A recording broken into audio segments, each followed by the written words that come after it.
hello, good evening, greetings. John, hello.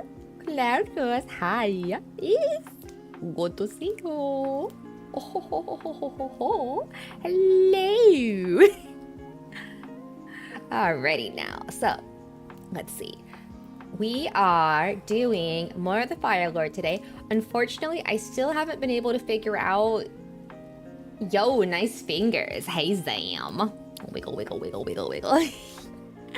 Unfortunately, I haven't been able to figure out the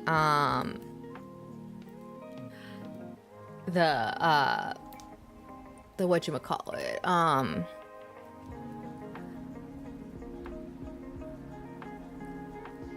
no, so they are a asset that I got from the Iron Vertex item shop a while ago. So I've had them for a while, but I haven't used them in a bit. So I was like, I should use them actually.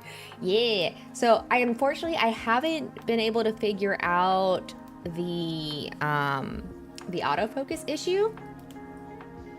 So like the moment I get like this distance, unless I manually focus it, we are still gonna have issues. Yeah.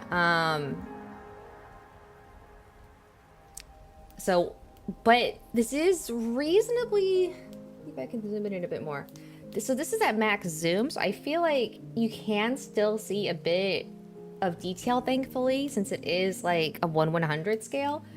So I think we'll be okay trying to keep it at this scale so you guys can see everything clearly. So let me set that aside. I am going to zoom out a little bit, just so you can see more of what's going on. We will move the water slides aside. Hi, Epo! Good to see you. So today, our goal is to build the chest, maybe an arm or two. We'll have to see. So let's go ahead and get the runners we need. We're gonna need H. And then we're gonna need M. Let's see now. Let me see.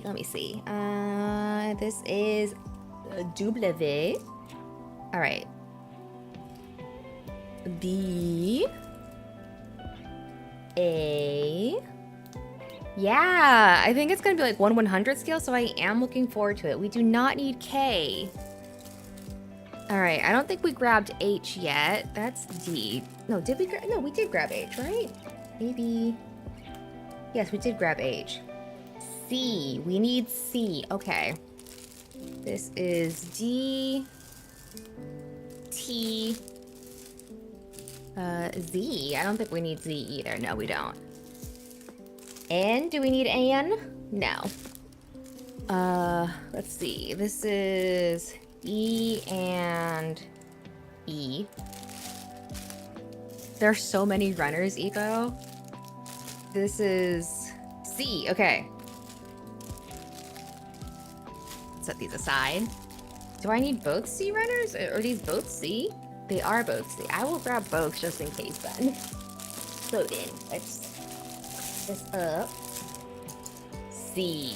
So we have A, B, C, H, M. Do we have Q? I don't think we have Q, so I think that's the last one we need.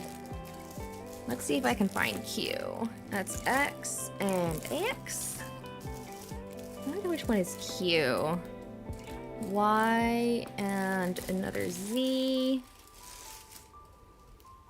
Q. Okay, we found Q. All right.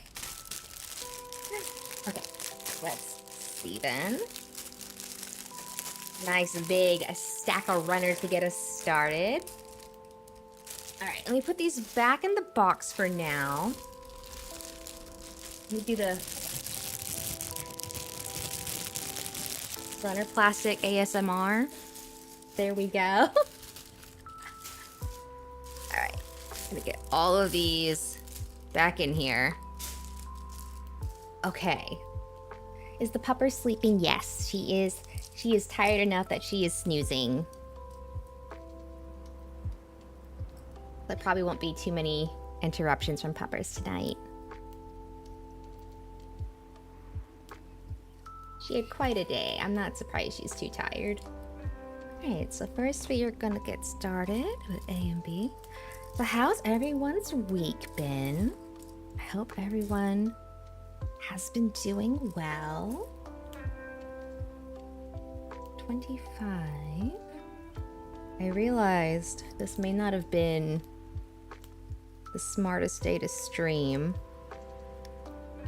or the smartest time to stream, because Elizabeth Rose Bloodflame of HoloLive EN is doing her pre-day debut right now. I made the $1,900 today. Yay! That's very exciting. It's been hot here in Ontario and it's just started to cool down. Yeah, we had a bit of a heat wave here too recently, and it finally cooled down for the first time today. I think that's been the case for a lot of places on the North American continent. I think, what do they call it? Like a heat dome or something like that? They said like a heat dome rolled in and it was causing like really high temperatures for everyone. I may have the guy at Peakweed, the interest of Gumpo drop by to see. Oh, hey! Hello, friend. You will indeed get to see some progress today. Hopefully. Theoretically. The intention is to make progress. That is the intention. Last time it took me what was it again? Like an hour, 20 minutes? Or something? Yeah, it's not just hot where you're... Yeah, no, I think for like just the North American continent in general. Yeah, it took me 2 hours just to build the headpiece. But yeah, I think for like a decent part of the North American continent, there was like a heat dome that was basically causing temperatures to go up and stay up, which is the same thing that was causing the heat wave in Europe last month, I think. And then I guess it hopped over here. So for your friend, if he is tuned in, you are going to see me use a lot of different tools while I'm building. And when you are starting out, there is no need to worry about... It was stupidly hot. Yeah, some rain coming in really helped. But you do not need to worry about having or needing these tools to get started and try it out. This is something... Oh, he isn't in yet? Okay, then I'll save the spiel for when he gets here. Yeah, okay. No, because the spiel is just going to be about don't worry about getting tools right away, which you guys all know.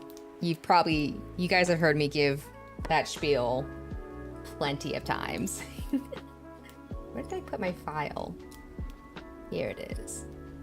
I don't think this kit has stickers. I didn't see any stickers in the box. So actually, I don't think I need my tweezers, which is nice.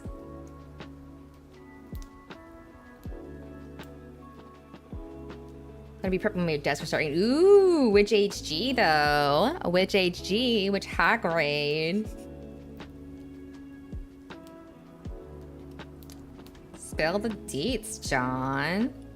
You did the entry grade sell? Yeah, he's gonna get it again for me. I know some people aren't crazy on the EGs, but I love them. Because even if it's like, the thing is with the entry grades, even if you already like building and you know you like building, I also think they're great for like, force self to do the RG. Oh, then you can do the HG heavy arms. Yeah, there you go. Now that Wing is having its 30th year anniversary, this year would be like the perfect year to finally build that MG Wing Zero Overcaw. That's for the wheel to decide. The wheel of fate will determine. Oh my god, that's right, it's Eva. Oh my god, you just reminded me. Oh, because I said Will Fate, and that's what the opening announcer says in BlazBlue, and I don't think BlazBlue's even at EVO this year, but EVO's this weekend. I meant to watch EVO. I meant to tune into EVO. Dang it.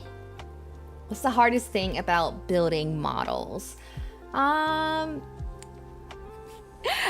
Sticker application. That's the meme one. I think the hardest thing is that Let me think about that. How do I want to answer that? There's like, for me personally, there's a couple different things that can be hard about it. Like, one thing for me is just the fact that I have to wear gloves to build models because I have hyperhidrosis, right? So that's always its own challenge of, you know, having to deal with, you know, this extra layer of trying to work with tiny parts, right? I think really the hardest part, and this is something that's not going to be true for everyone, quite frankly, is that even though I find it really productive and relaxing and satisfying, sometimes I go through phases where I just don't want to. And trying to overcome those moments for me is the most frustrating part. I wouldn't call it the hard part, but I would call it frustrating. Does that make sense? Because it's like, the thing with ADHD is that a lot of people think it's just, oh, you just focus on, you know, what you like. The thing is that some forms of ADHD, you also can't focus on the things you like. And it doesn't make sense. And it's really frustrating. So that's a struggle that not everyone's going to have with... Hello, Cell. It's good to see you. So, like, not everyone's going to have that struggle with building models, right? Is that whole, like, there are days where I know I feel like I want to build, or that, like, it would be good for me to build and good for me mentally, but the ADHD just doesn't. And that's always really frustrating. The other hard part, I think, for me, one of the hardest parts of model building, and something that I still struggle with a lot, is ADHD can have a wavelength. Yeah, when the planets are aligned. Yeah, exactly. Exactly. And the thing is, too, is that, like, even with medication and, like, coping techniques, you know, a lot of the time with ADHD, you have to expend a lot of energy and all that stuff on daily functioning. Like actually doing stuff at your job, or doing things that, like, you're supposed to do as part of the day. And so when it comes time to get to your hobbies and you're not feeling it with your hobbies, sometimes it's just, you just don't have the energy left to do all that again just for something you like. So yeah, that's a bit of a personal struggle for me. But I think the other most difficult part is that it can be really hard to, waiting to build Gunpla, it's frustrating. The other part that I think is probably the hardest thing to deal with is sometimes it's really hard to not feel jealous of what others are capable of doing, and like feeling like your own skills haven't been progressing the same way. Like sometimes when I look at the under 21 entries in the Gundam World Builders Cup, I have to close it, because I just start feeling like, why can't I do that? If I had been building for longer, would I be at that skill level? I've lost so many years. And then I get filled with regret that I haven't been, like, oh, if I was building more consistently, I would probably be better now at doing all this. And so it's really hard sometimes to, like, not feel that sense of jealousy. And especially because, like, sometimes there will be people who start after you who maybe they have like model experience already, or painting experience already. And so it feels like they, you know, so you may not realize that they already have a skill set from something else. And the other thing too is that, like, everyone learns at a different pace and how they do it. So, you know, there are times where I've seen photos in the Discord where I feel insanely jealous. And it's like, oh, that's something I've wanted to learn how to do. Why can't I get myself to be at that skill level, right?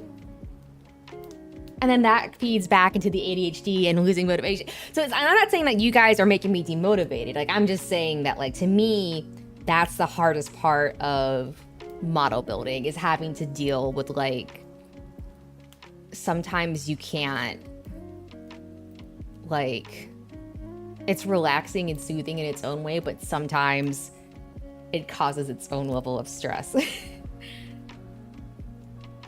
Okay, this part's incorrectly. I know that. For some reason, this bit, I'm having trouble getting it in.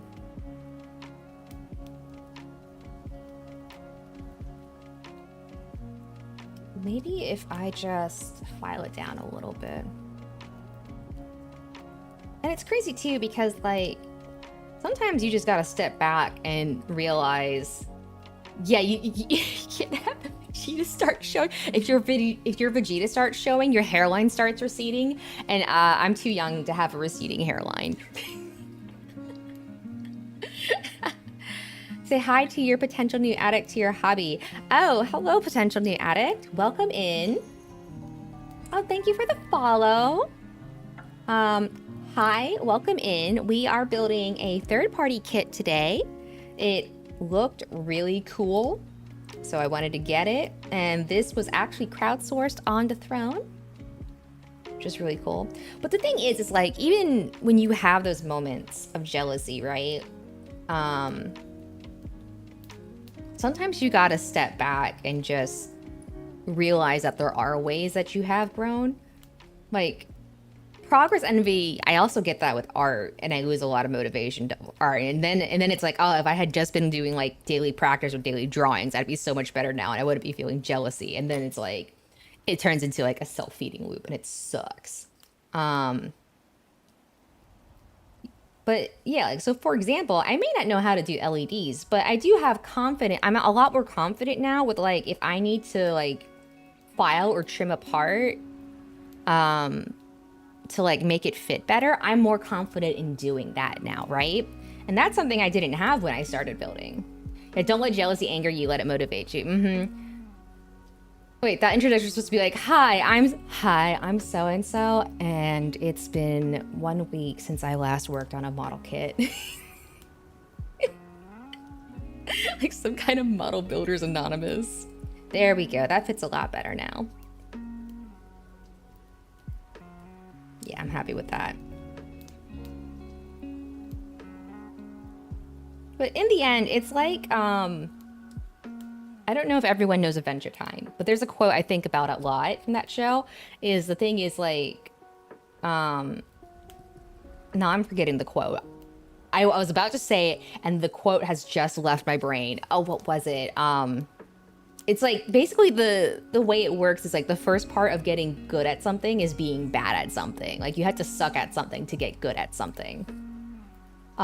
Which also ties into one of my personal favorite Game Grumps quotes, which, regardless of how you feel about Game Grumps, I still think this is a great quote, which is that Dan and Aaron were talking about learning art and singing, respectively, because, you know, Aaron was known for art for a bit, and Dan sings. And Aaron was trying to tell Dan he could teach him how to draw, and Dan was saying like, no, you can't. I can't learn how to draw. And Aaron just goes, what, you think I came out the pussy playing, like, drawing Mozart? I think about that quote a lot, because it's so, like, it just gets to the point. What, you think I came out the pussy drawing Mozart? I mean, if you're a prodigy, that still has its own struggles, right? Because this is something that, you know, it's part of the reason why some gifted kids in school end up struggling as adults, right? That when they were in school and in the earlier grades, they didn't have to try as hard with studying. So they didn't always learn like study techniques or how to study, right? But then when they get older or they run into material where now they have to study, they don't know how to do it because they never built those skills, because everything just was easy for them. So, and that's why like people talk about burned out gifted kids, or kids who are identified as gifted in their youth, because that happened to so many kids. They were considered gifted, and then they get to this point where now they have to study and they don't know studying, and they're like, I was supposed to be smart, I was supposed to be a gifted kid. Why can I not do this all of a sudden? And then they see people who were like not considered gifted kids who know how to study, who know how to do that, and they can do it. And then it's kind of, it's that same thing, right? Where it's just kind of like, what am I missing? Am I actually stupid?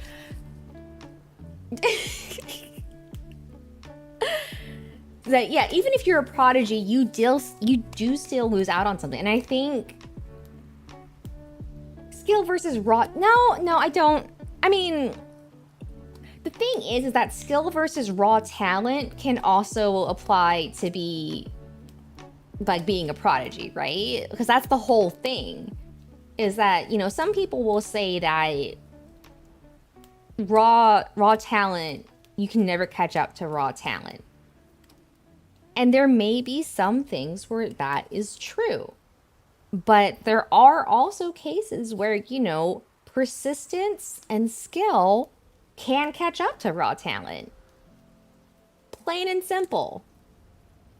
Like, I think public speaking, for example, prodigies are naturally good. Yeah, exactly. And the thing is that there's some fields where being a prodigy and having raw talent is going to, you can't catch up to that. Michael Phelps, for example, prodigy. You can't catch up to that. Part of it is, you know, physical attributes that you, no amount of training or practice is ever going to make up for, right? There are some things where, yes, being a prodigy, raw talent, you can't catch up to that. But there are things where hard work, dedication, persistence, and skill can. Public speaking, for example, I think is a really good example of that. You can have someone who is a natural at public speaking. They have the raw talent for it, they can go. But, you know, with something like public speaking, there's only so far you can kind of push it, right? So there is a point where if you keep working at it and developing your skill at it, skill can catch up to raw talent.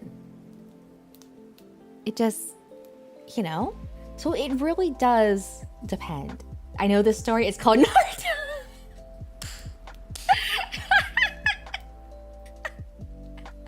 That's right. That was a whole thing that they talked about in Naruto. You're right. They had that whole raw talent versus skill thing. Oh my God. That was early in the series too. Wow. I mean, and the other thing too, like another example of this, for example, is it's a movie called Amadeus.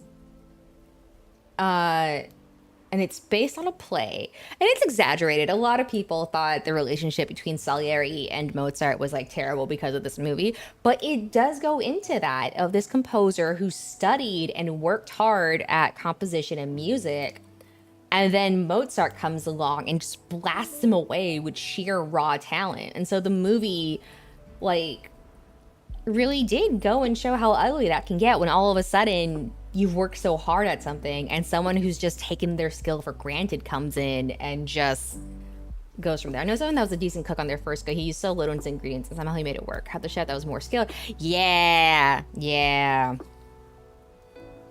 That's a common one in a lot of series too. Is like cooking especially. Is like you'll have someone who's like a natural at like taste or cooking, but then like when they learn actual skills, that's when they like improve the most, or like they realize that they do need to like put in the time to practice.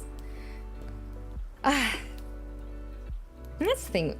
Anyways, I said I was gonna give the tool spiel, which is to your friend S.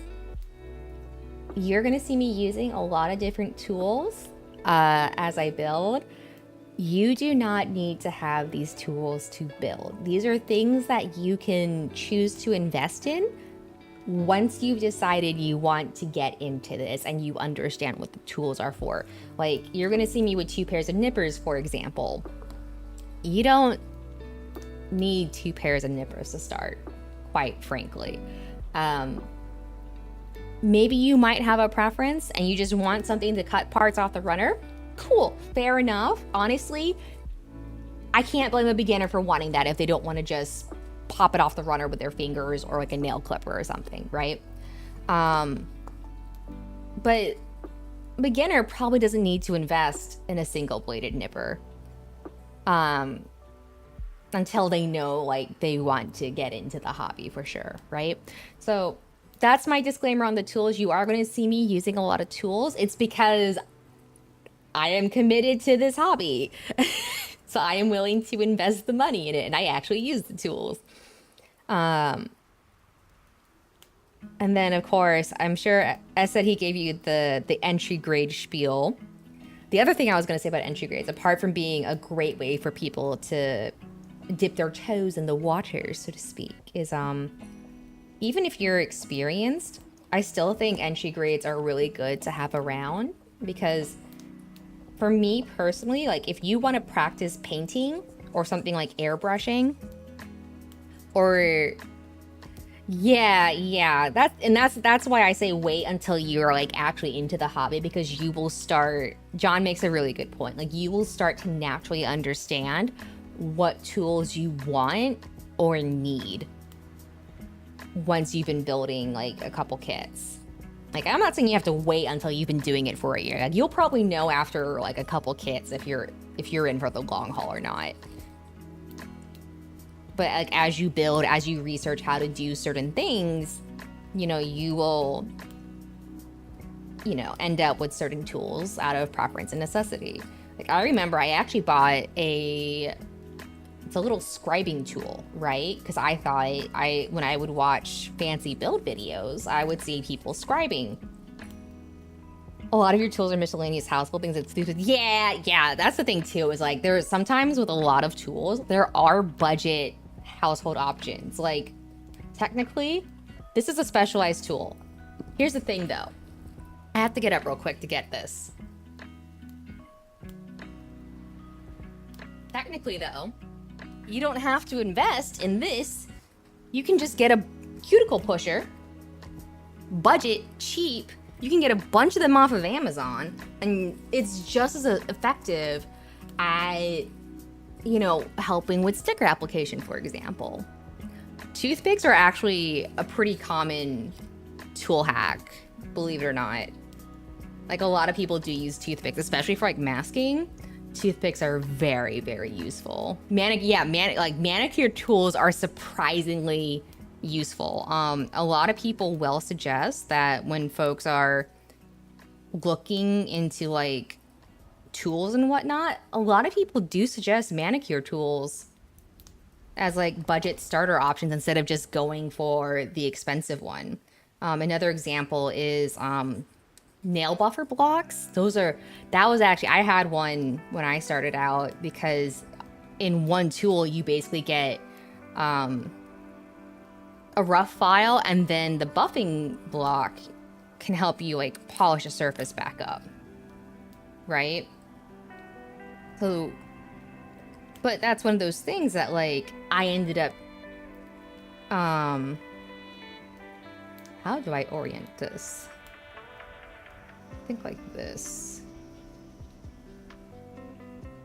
And then, wait, which part goes here? Here? Like this? I think so. I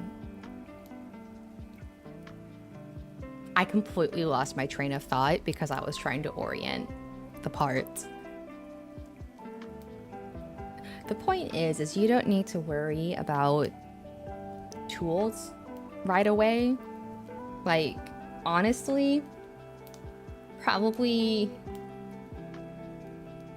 the big thing I would there's maybe 3 things I would recommend to a beginner if they wanted to try and pick up tools. And that would just be a pair of double-bladed nippers for cutting parts off the runner, a pair of tweezers for stuff like stickers, and as an optional third option, a part separator. Because especially when I was starting out, and this is based on my own personal experience, when I was starting out, there was a lot of times where I put parts together wrong, and having a part separator to help me pry the parts apart instead of trying to rip it apart or pull it apart was a big help. So like for me, if I was to put together like a beginner kit, I would like, the only other thing I would probably include is a nail buff block. But otherwise, that's all I would really recommend to someone starting out. Personally. Is this in right? I think it is. This looks like it's in right. I hope it's in right. The thing is though, the other thing too is even when you've been doing it for a while, you can still make some really goofy mistakes. Like I built a kit once and I had to completely disassemble it because it turns out I put one component at the core of the part I was building. I put it in backwards. We just de-extincted the white direwolf? Oh, hell yeah. Finally some good news after everything that's been going on this week. Sheesh. Let's see. Right? That's B28 and B12. Bottom on B12. Is that the one that makes you... that they put in energy drinks? B12? I feel like it is. For your nephew's beginner toolkit, it's just an entry nipper, a flat nail clipper, and a part separator. Yeah. Yep.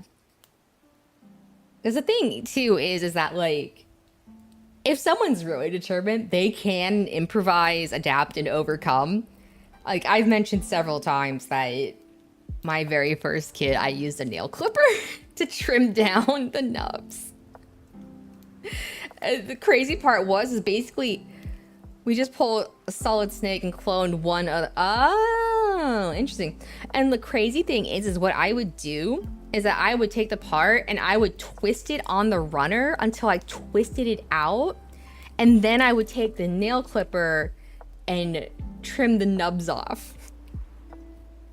Which, like, in hindsight, like, now that I've been doing this for longer, is like such an insane thing that I did. Wait, how do you say wolf in French? Le loup terrible? Loup garo? Le garo? Is it garo or loup? Loup garo. Because loup garo is...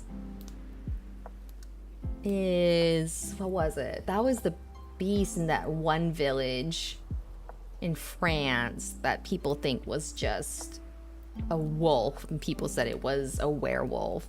Did important stickers upside down? Yeah. Wrong piece in the center, wrong on a bootleg Lego. Yeah. And then, like, you don't even realize until you've gotten like 10 steps down the line and you're like, why are these parts not fitting together correctly? And then it's just like, did I put something in wrong? And then you have to take it all apart, and then you're just like, oh my god, I actually did put that in wrong. 2 or 3 of them. They're 6 months old. Oh, that's exciting. That's nice that, like, people are still caring about animal conservation. Oh, the other disclaimer for your friend S is that gloves are not necessary. Most people actually don't need gloves to build. I happen to need gloves because I have a condition called hyperhidrosis, which means I get sweaty, and that makes it a little difficult sometimes to handle tiny plastic pieces because they go flying out of my hands and I can't get a good grip, and it's awkward. For the case of just doing EGs, just understanding how the manual can... Yeah, that's actually a really good point, John. Yeah. Because I know some people, when they see the manuals on stream, they're just like, how do you understand that? And it's just kind of like, once you get used to how you're supposed to read the manual, you can figure out a lot of stuff.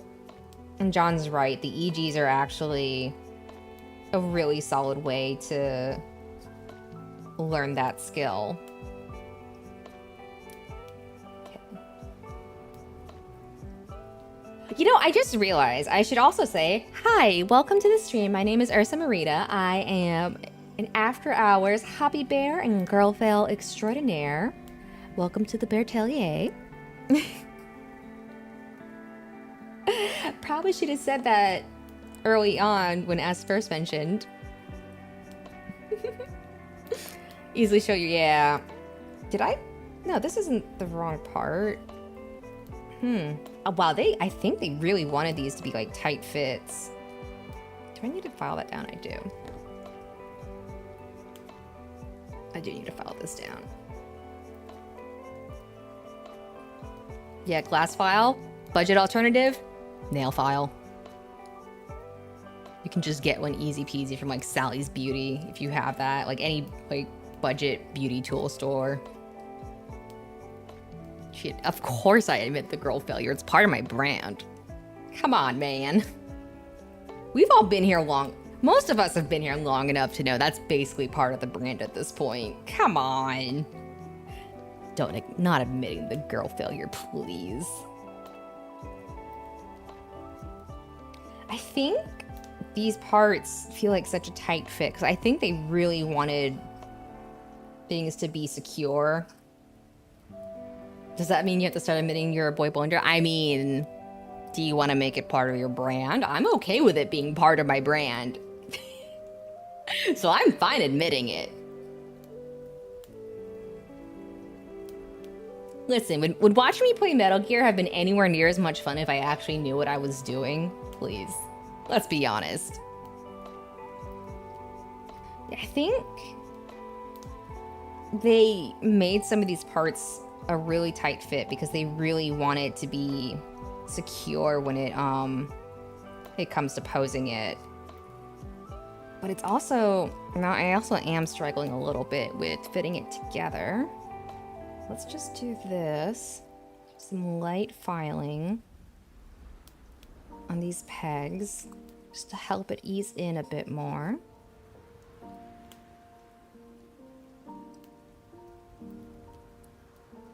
I remember I was like so nervous about doing this early on, but like now that I'm more confident with it, it's honestly so huge.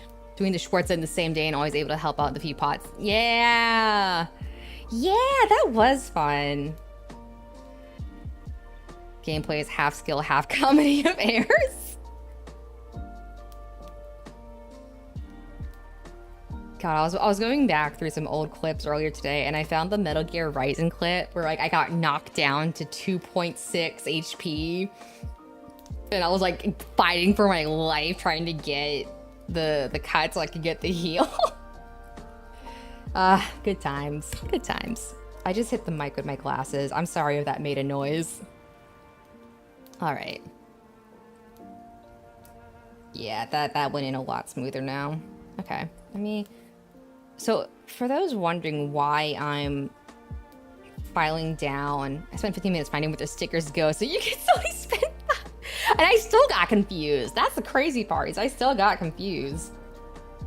So for those wondering why I'm filing down this part is that because I am struggling a bit to get this part in, sometimes when you have like a protrusion like this, like a little nub or a peg, sometimes it helps to just basically file it a little bit so that instead of being straight, it tapers a little bit, and that can help with easing the part into where you're having trouble getting it in.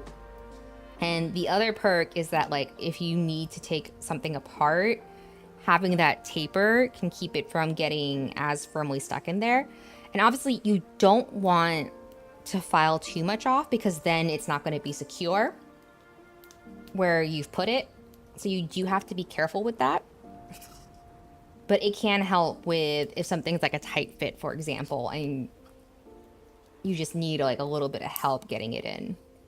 That can really help a lot with putting parts together. But like I said, that's something that it did take me a while to get comfortable with doing that. Especially because early on when I first started using like sandpaper files, I There were some times where I was kind of like, I think I have sanded too much. All right, it's from here. What the heck? Wait. Here. Wait. So do I... Oh, I turn this. This might be in too securely. I can't turn it. This needs to rotate. And I can't rotate it. Maybe I should have followed it a bit more. Okay. And this is where having a part separator is handy. Because now I can apply some leverage. And try to loosen this a bit more so I can actually rotate it. Okay. I'm gonna apply some gentle leverage.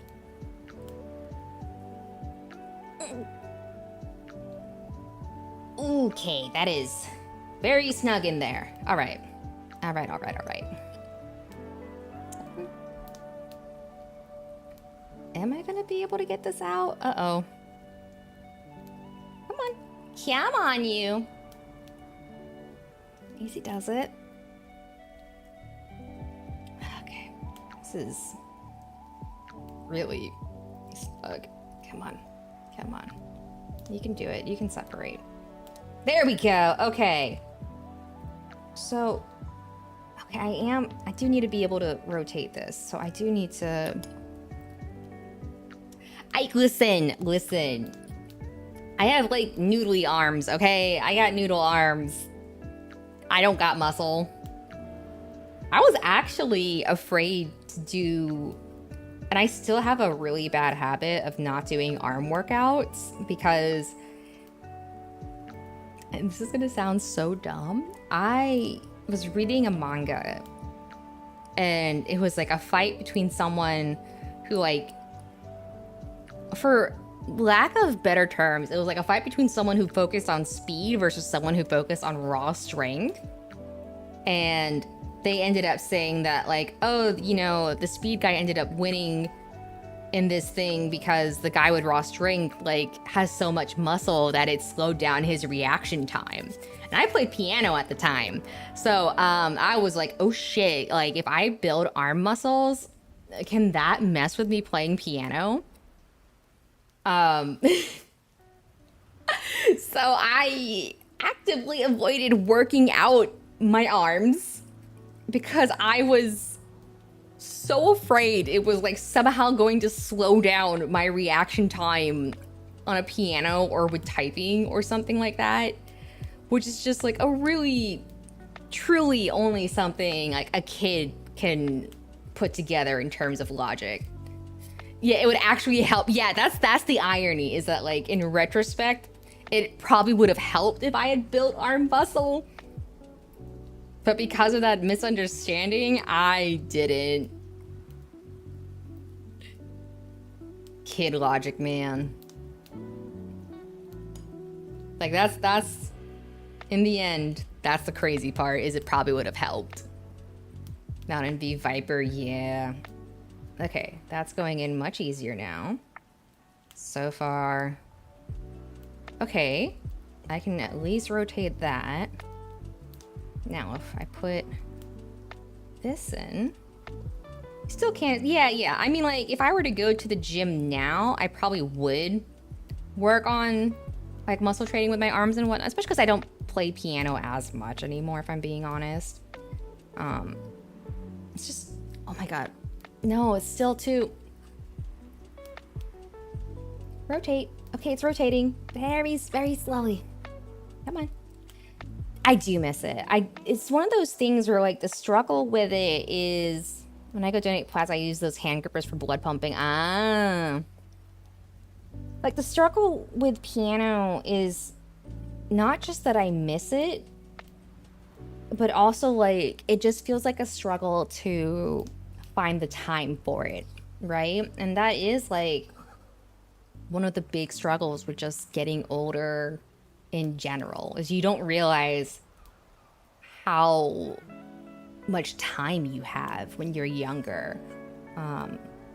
Like, one of the reasons I like streaming is that it's like a couple of hours a week that I can dedicate to stuff like games that I, you know, wanted to play but just haven't gotten around to, or it's like time to come on, please rotate. You know, it's time to work on model kits. Come on, please. Motivating vibes. Yeah, exactly. Come on, please rotate. Come on, you're almost there. You are almost there, buddy. Come on.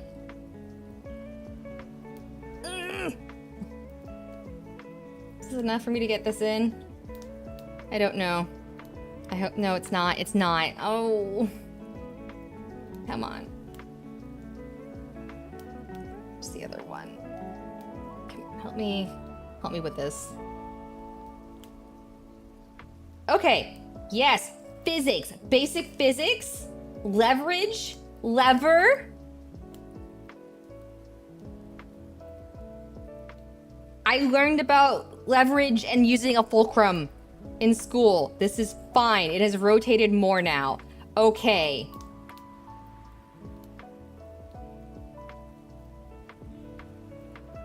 Yes, okay. We have rotated the piece. I should have thought about this sooner. Okay.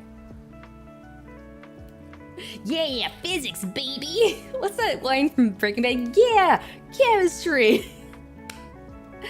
Well, and the thing is, Zam, is, you know, part of the problem is one, time. And then two, it's, you know, obviously I'm out of shape. Like, I don't know how to explain this, but I can feel that my hands are out of shape when I play.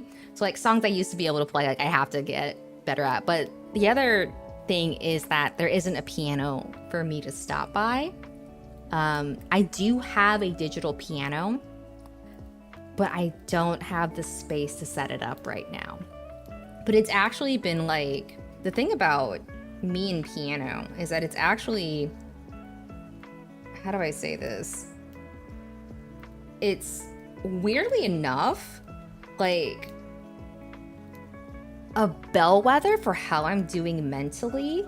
Because like if I feel up to playing piano, it means I'm in a pretty good spot mentally at the moment. Which is interesting.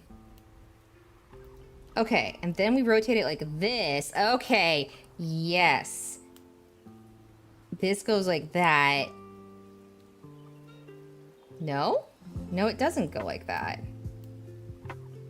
Wait, what?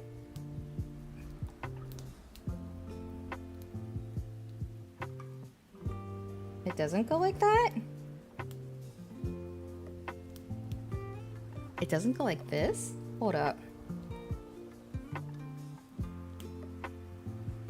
Back this way. And then now we need to pull this out again. Is this part not built correctly either? Wiggle, wiggle, wiggle, wiggle, wiggle, wiggle, wiggle on out. There we go. Because this is supposed to...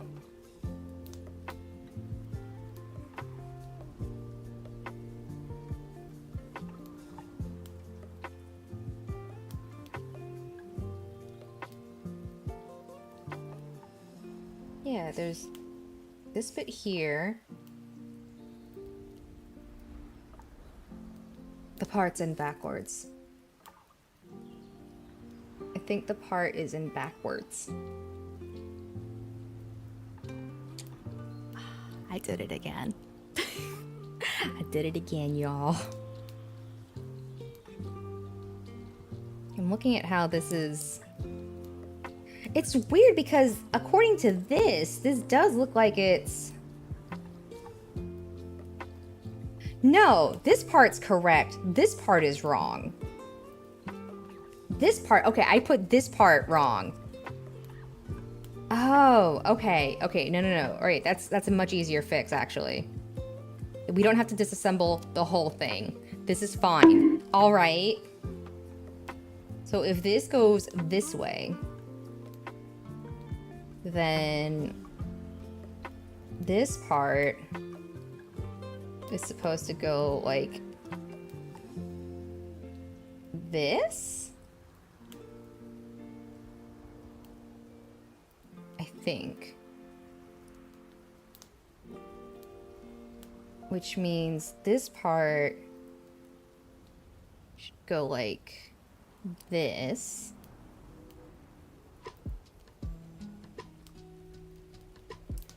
Oh, and then there's a thing down here.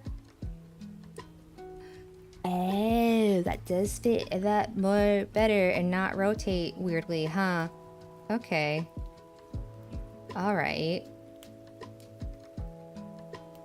Yeah, wow, okay. Now it actually matches the manual. All right. We figured it out. We're fine. We're good.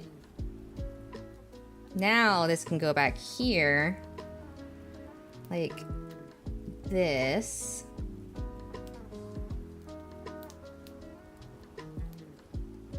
Come on. Wait, right? Yes, okay. Now this can go back in here. And then come down there? Is that right? I think so. I think that's right. Okay. All right. We've made progress. It's been about an hour, and I have managed 1, 2, 3, 4 whole steps. 4 whole steps in a bonk. We are making good progress. Okay. This does look correct. Okay. All right. Yes, it is progress.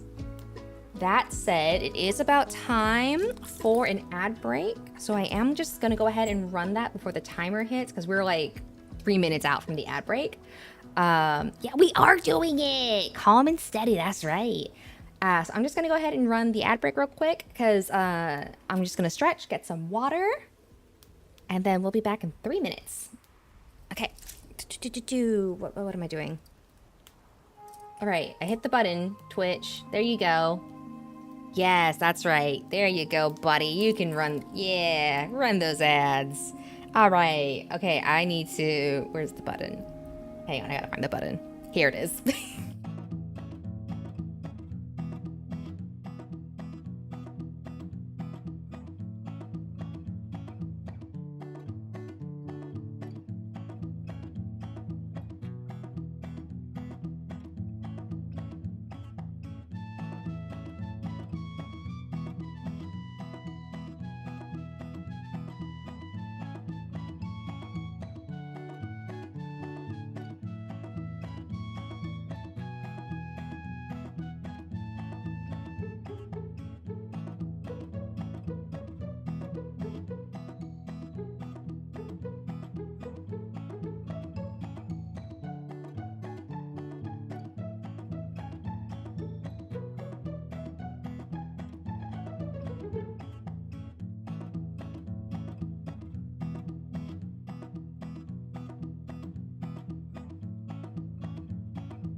Okay, hi. Yes, we are back.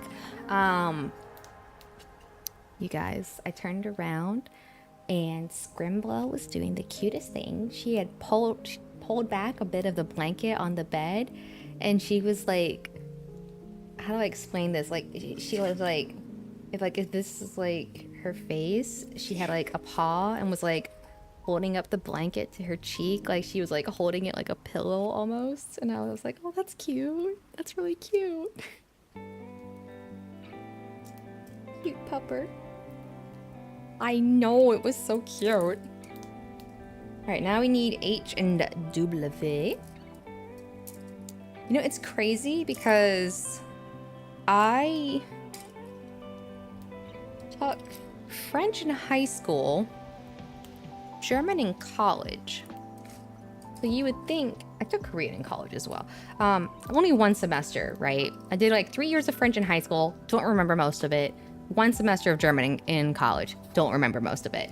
I think 2 or 3 semesters of Korean in college, don't remember most of it. But you would think, even though German was the most recent, I would be able to say the alphabet in German at least. No, I can say it in French. Because when I learned it in French class, I was, and this was a different dog from Scrimblow, mind you, but I was walking the dog, and the whole time I would just keep repeating the alphabet to myself in French, so it is ingrained in my mind in a way the other alphabet isn't. It's like one of the dumbest things. All right, I need 13 and 14. 13 is here. There we go.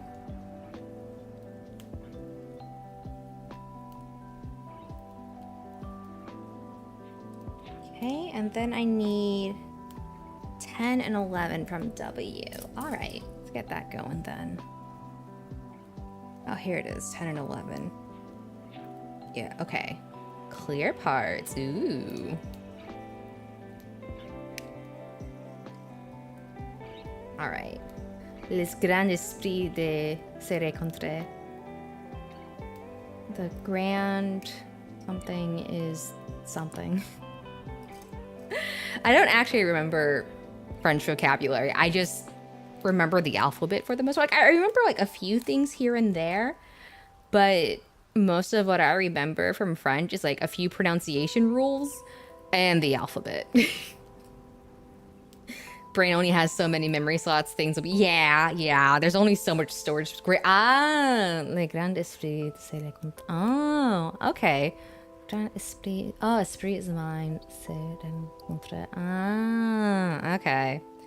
Like, the one thing I remember how to say in French, or like some of the basic stuff, like bonjour, je m'appelle Ursa Marida, ça va? Oui, bien. S'il vous plaît. Stuff like that.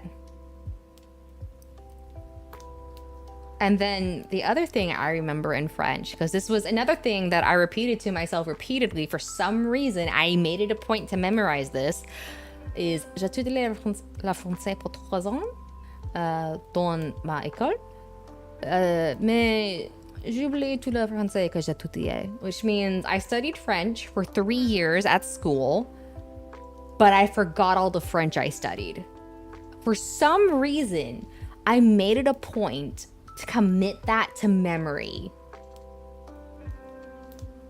And it's like the one thing I don't know why I made it a point to commit that of all things.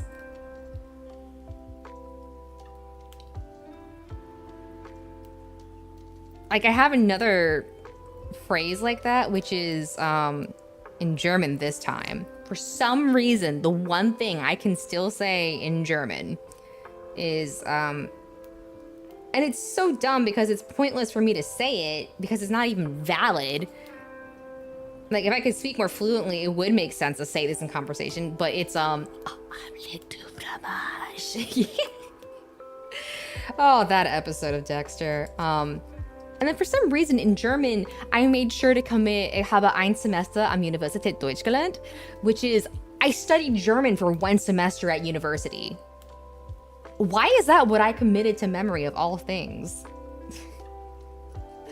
Like, why did I commit that to memory?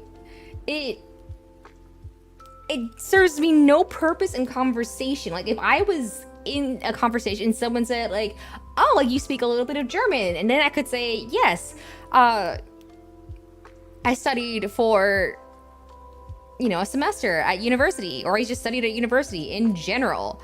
But no, for some reason, of all the things I made sure to remember how to say, I just jumped ahead and remembered that part. My priorities sometimes are so strange. This is what I get for living in Michigan, because Canada is... Oh yeah, like, Michigan, is Michigan close to Quebec? I thought Quebec was a little further to the east. Are you... Wait, hang on. Map, I need a map. How close is Michigan to Quebec? Because I thought most of the... Yeah, because Quebec is... Oh, that is closer than I thought to Quebec, actually. Okay. Yeah, all right. You're like a few hours out. Yeah, okay, that's not so surprising.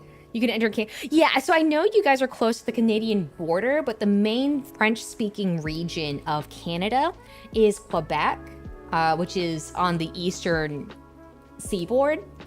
And that's where you have the main concentration of French Canadian speakers.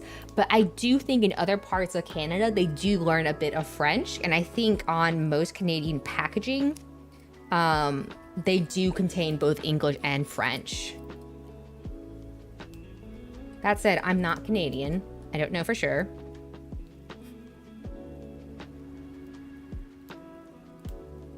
But my understanding is that while some folks in other parts of France can speak French, if someone is speaking French and from Canada, they're most likely from Quebec.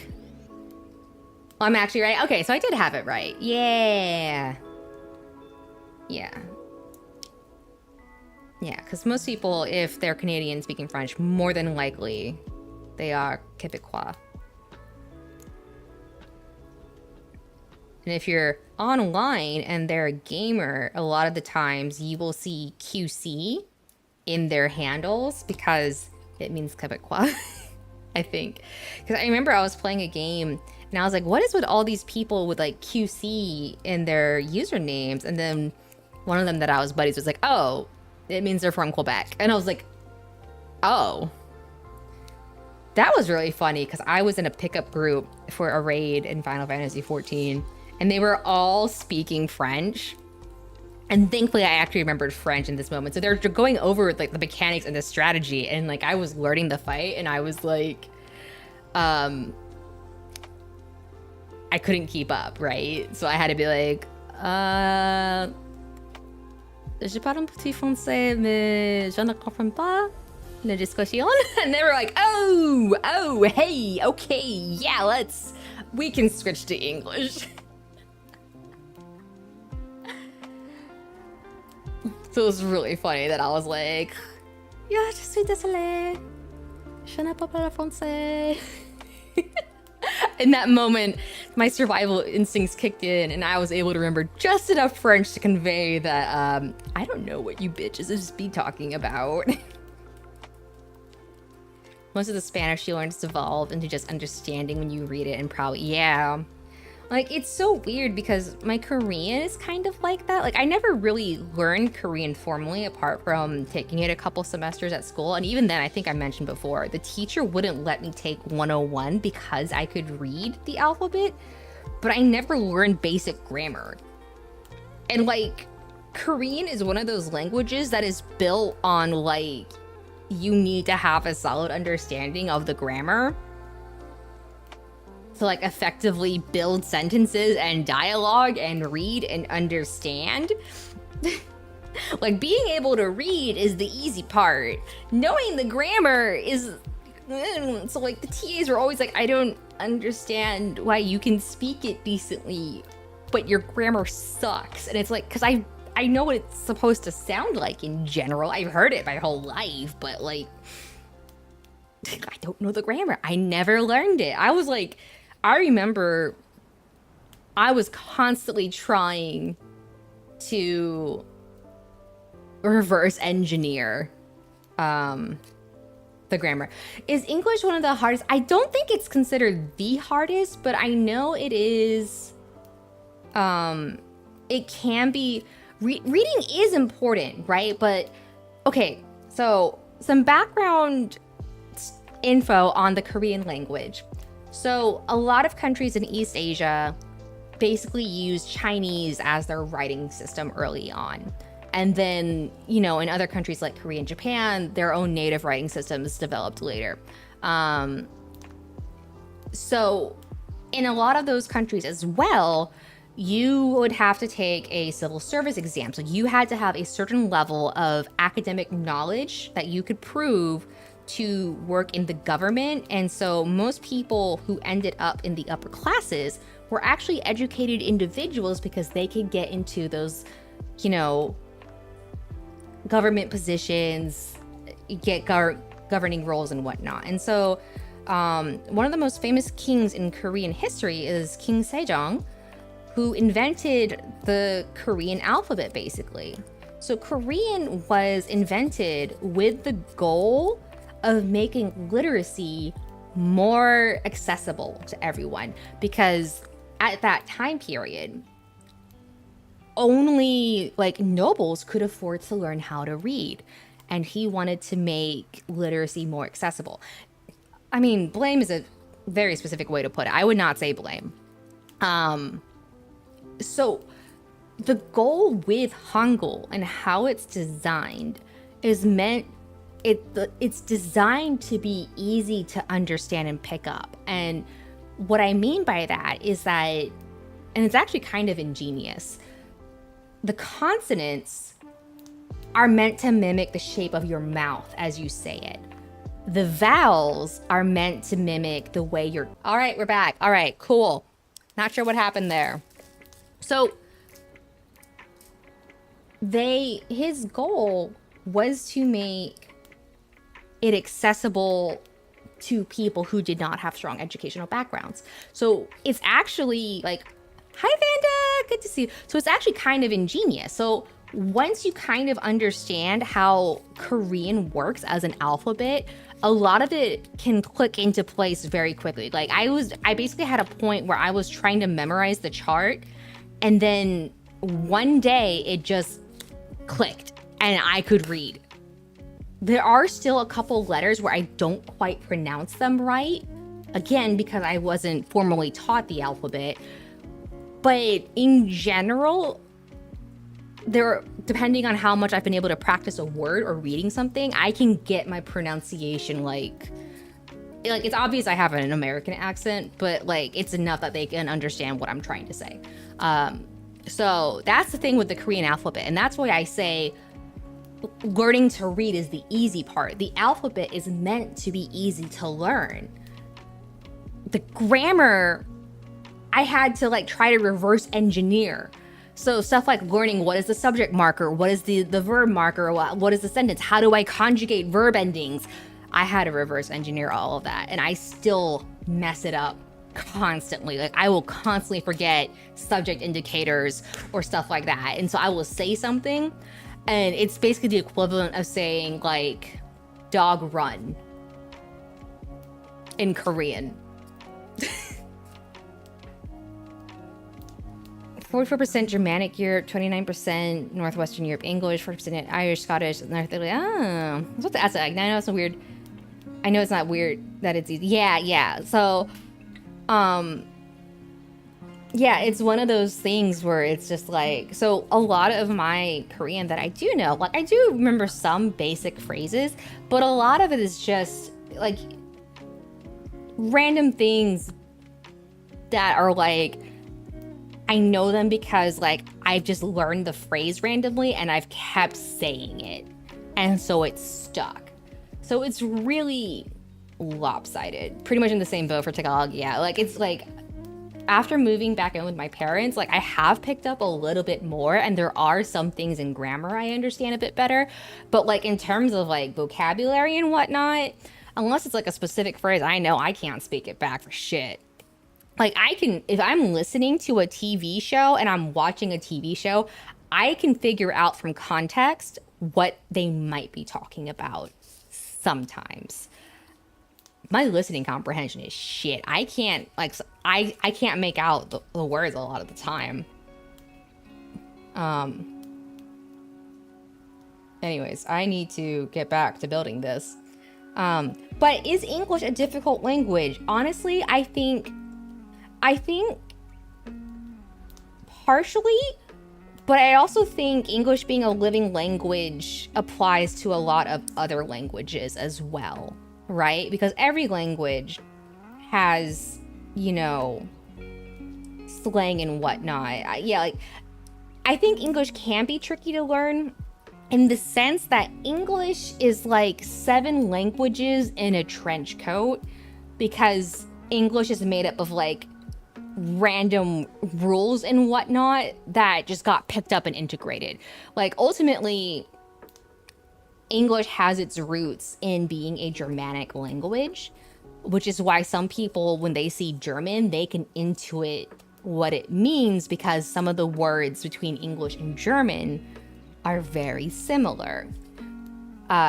So ultimately, like, yeah, most of it is from Germanic origin. So depending on what language you speak, so if you also speak a Germanic language, you will probably have an easier time with English. Where I think some languages get difficult is when they have cultural nuances that affect how you speak. And what I mean by that is like Chinese, for example, and I think Arabic is another one that has it, is that, and it's the same thing in Japanese and Korean too. Like they have, I'm not saying that Japanese and Korean are difficult, but Korean is considered one of the more difficult languages to learn, is because there are cultural nuances that impact how you speak and use the language. And what I mean by that is that there are inherent formalities in languages like them. So for Korean, for example, the suffix you use to address someone, the grammar you use, how you conjugate verbs, that all changes depending on the social hierarchy between you and the person you're speaking to.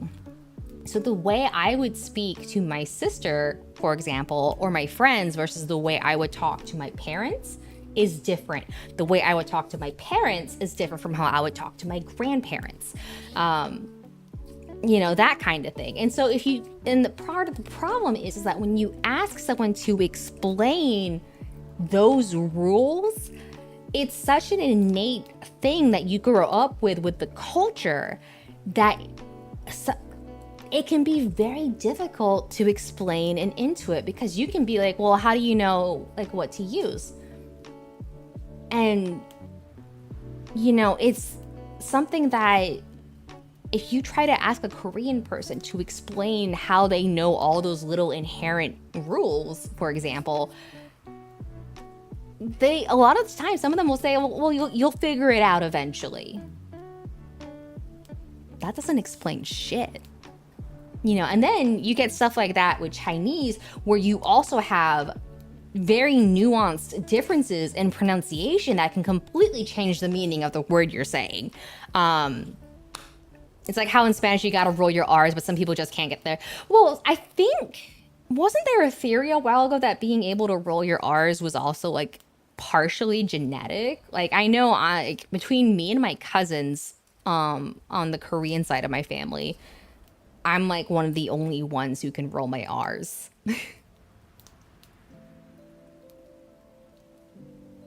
But yeah, so I like compared to, I can't answer that question because I'm still rusty with Spanish. Yeah, this is not fitting. This is fitting together weird. Did I put it in backwards? Yeah, Okay, so if I have it this way, this should go like this. Okay, this has been a moment of linguistics with Ursa Marida. Yeah, don't ask me why I know so much randomly about linguistics. Please don't. This makes more sense, I think. Maybe? No, that doesn't, because then that doesn't line up. Why is that fitting weird? Am I not lining something up right?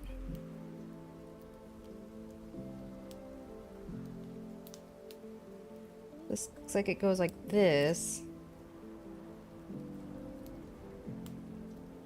Okay, that's a... Pero to... I don't know how to pronounce Spanish at all. Pero todavía puedo hablar algo de ello. I cannot confirm or deny that genetic thing because I'm Cuban from Spaniard and British. God knows how many languages he spoke. Yeah. This, yeah, so it should fit this way. So why is this? But I can still speak some of it.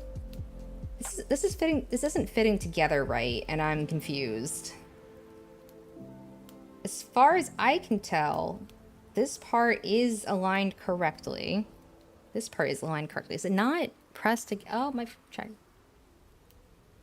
Let me try pressing it together a little more firmly. Yeah, I don't know why that's... Yeah, clearly this is meant to go like here. That lines up.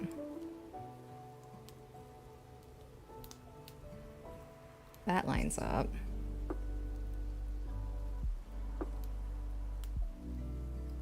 Wish I practiced Spanish more. Yeah. I can still speak it, but I can't read or write. Yeah.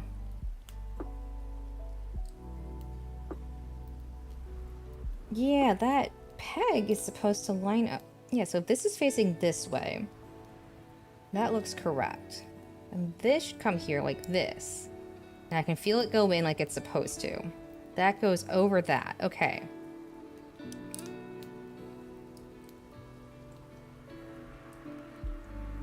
So why is this struggling to fit? Linguistics and building, not gonna... Yeah, welcome to what happens when the builder has ADHD.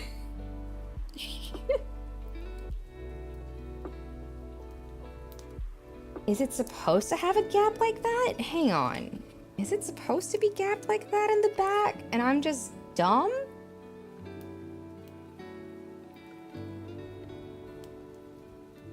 I feel like it's not supposed to have a gap. Is it true that Latin's a dead language? So, you do still have Latin classes in school. I had friends who took Latin in school.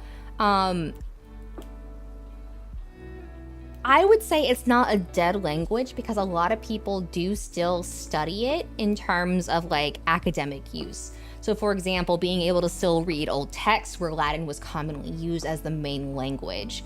There are still people who can understand Latin. I would say Latin is not a dead language. And because like my friend's logic in school was that, you know, because basically they took Latin to help with learning vocabulary, to better understand that stuff. So I would say Latin is not a dead language, but there are languages that are at risk of becoming dead languages in the sense that they are losing native speakers and people who are able to understand the language. An example of that is, I believe, Irish, Welsh, and Gaelic, and some forms of Scottish. Like, I'm not saying all of those languages specifically, but I believe it's like some of those languages that were originally native to the British Isles. Like, they have been slowly losing native speakers and people who grew up speaking that language, or who grow up learning that language alongside English over time. I want to say Welsh is in a better spot, but I believe I read that like they have been trying in Ireland to encourage more people to learn Irish because they have been seeing a steady decline in people who can speak and understand the language. Native American tribes are another really good example of, you know, languages that are considered at risk. Ancient Egyptian, I would say, is not technically a dead language. Like, do people speak it in everyday use? Not really, but it is kept alive in an academic sense. Like there are still people who can read and understand ancient Egyptian, especially in an academic setting. Same thing with Latin, or ancient Greek, for example. I think modern Greek is actually I think I read that it's a fairly different language from modern Greek, in the same way ancient Egyptian is, you know, not quite the same as modern Egyptian. But those languages are still alive because there are people who study that stuff. History and education. I don't think Catalan and Basque are at risk of becoming dead languages. Yeah, you can study it, but there aren't like any countries or areas who have it as their dominant language, for example. Like, no country actively speaks Latin as their primary language. Yeah. Okay, this is what I don't get about this part, is that I can tell this is attached. This has gone together. This is gapped, and I don't know if it's supposed to go together or if it's supposed to stay gapped. And I'm really confused. I feel like it's supposed to go together. Especially because down here, there's that bit. And I don't know how I feel about that. And it's really bugging me that that's the case. The Ainu language in Japan, I believe, is another one that's at risk of becoming a dead language. Same thing with the Okinawa dialect. Did it come with... So the manual's here, but it doesn't show the other side that I'm having trouble sticking together. And that's where I'm getting confused. Because this part clearly attaches like this. I don't know why that's not...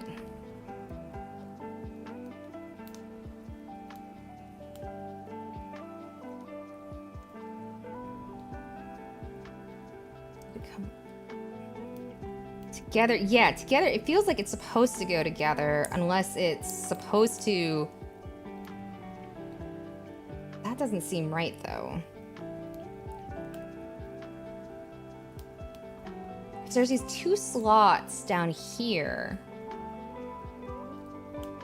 And then this peg doesn't line up unless it's higher up. You can't fully insert into those slots because it comes over this bit.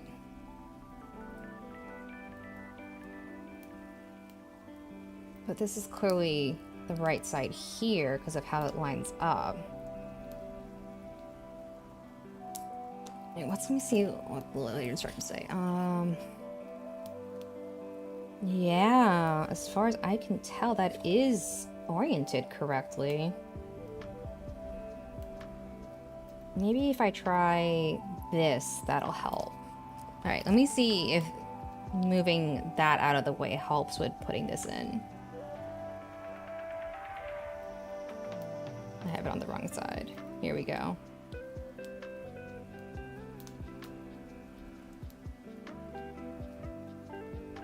And then on here as well.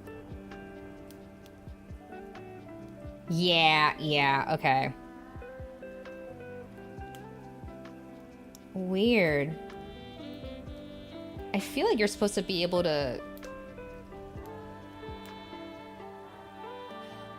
It still doesn't feel right, though, because it feels like you're supposed to be able to... Unless this just isn't in all the way, and I didn't realize. That's a possibility, too. Gaia Gear vibes. You know what? I think this peg isn't in... Came for Gun Plus did... Oh, nice, thanks. I'm glad you're enjoying the vibes. I think this peg isn't all the way in, and it's causing this part here to stick out more than it should. And I think that's what the issue is. Yep. Okay, that's what it was. That part wasn't inserted all the way. Now it's flushing together. Yeah, you're building Gundam Z right now? Nice. Very fun. All right, cool. We figured it out. But yeah, so there are languages that like, especially, and the common trend that I feel like I've noticed between them has been that they are languages that were spoken by indigenous populations before a standardized primary language was chosen, right? So stuff like Jeju dialect in Korean, Ainu and Okinawa dialect. They're not really dialects. Like in some cases, like the Ainu language, it is its own separate language. And Jeju-do, it's like on the extreme end of a dialect where it is more or less a separate language because Koreans can't understand Jeju-do, even though it's the same writing system. So a lot of those languages are ones where you're really seeing that risk of them becoming a dead language. Catalan and Basque, I'm not sure, because Catalonia has a pretty proud population. No, and the reason why it's not, even though it's the same writing system, is because the vocabulary and some of the grammar are completely different. Now, there's some languages where you do have parity. I don't know what the state of the Mongolian is. I think that Mongolian is still an active language. I believe Mongolia is still its own nation. Or at the very least, there's a pretty decently sized population that still speaks it actively. But part of the problem with it is that it's different vocabulary. Completely, and it's not similar. Now, there are some languages that do have some level of parity. A common example is Nordic languages. Swedish, Norwegian, and Denmark are similar enough that even though they don't speak the same language to each other, there are ways in they can understand each other at times. Like the words and the grammar are similar enough that there is some parity between their languages. And even you can even see some similarities between those languages and Germanic languages, right? Like there's some words that are very similar. I think like chocolate, the word for chocolate is very similar between Nordic languages and German. What's with Paris? I see banners there, but they're written in English letters, but it's like they're trying to say it in French. I don't know. I've never been to Paris, so I can't really comment on that. But actually, Norway is another good example of where you have an indigenous population that's really working hard to preserve its native culture and language, because you have the Sami population in the Nordic regions that you know, for a while it was like, no, you're Norwegian, you speak Norwegian now, and they kind of had to fight back to maintain their identity. And now they have like a much stronger identity. They're trying to like boost awareness of their population, stuff like that. Yeah, Mongolians, as far as I know, mostly keep to themselves. That's a good point, Vanda. But yeah, Zam, I don't know, because I've never been to Paris, so I don't know what signs you're talking about.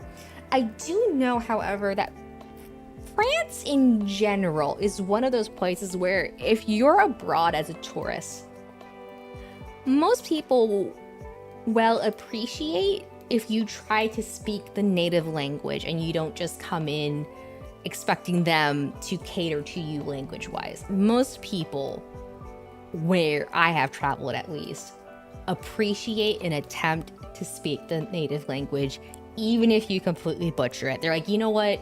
Points for trying. You've made an effort. France, as far as I know, and again, I've never been to France, but this is what I have been told.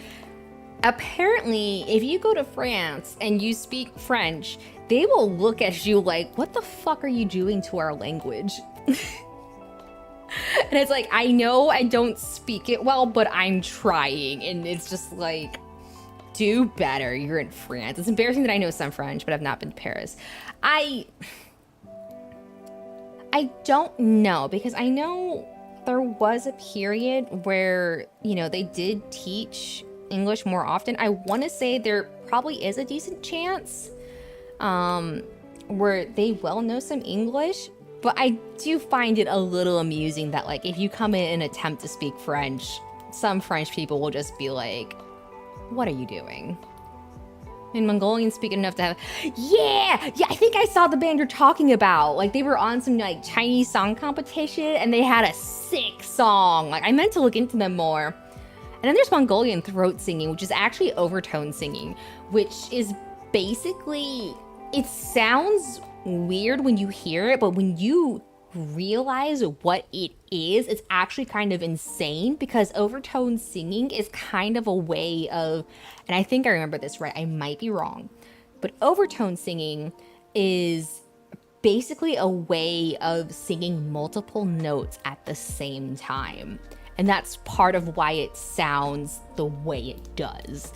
And I remember there was a guy who was doing Mongolian throat singing on I think it was like something like UK Got Talent, because I remember all the other judges wanted to boot him out, and like this actually made me respect Simon Cowell a little bit. He was the only one who like actually kind of realized what was going on and appreciated the skill on display.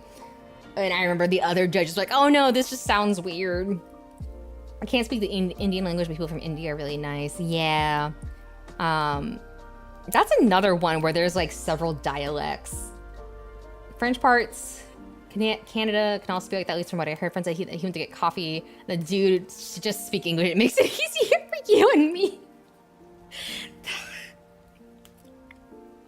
I don't know what it is about French-speaking nations that they're like, just stop. Another crazy distinction, by the way, and I didn't know there was a difference between these two, is this is turning into a linguistics podcast, and I'm discovering I know way more about linguistics than I apparently realized. And this is like surface level linguistics. I'm pretty sure there's like actual linguists out there who are like, yeah, this is basic stuff. I didn't know that there was a difference between European Spanish and Latin American Spanish. And it's a very noticeable difference in that, like, Spanish speakers can tell immediately if you speak Castilian Spanish, which is European Spanish, or Latin American Spanish. And apparently they do get, like, no, ours is better, actually, about it. I think Korean is starting to branch, too, because technically, I think even though it's still more or less the same language, I think there are parts of like North Korean that are starting to like branch and diverge because of like because of how isolated North Korea is and whatnot. So one, there is a very big cultural difference. Originally, the language is the same. Like, if a North Korean goes to South Korea, they will be able to understand most Korean, and they will have trouble with loan words, for example. So Korean has a lot of English loan words. So some North Koreans will struggle seeing like those English loan words, for example.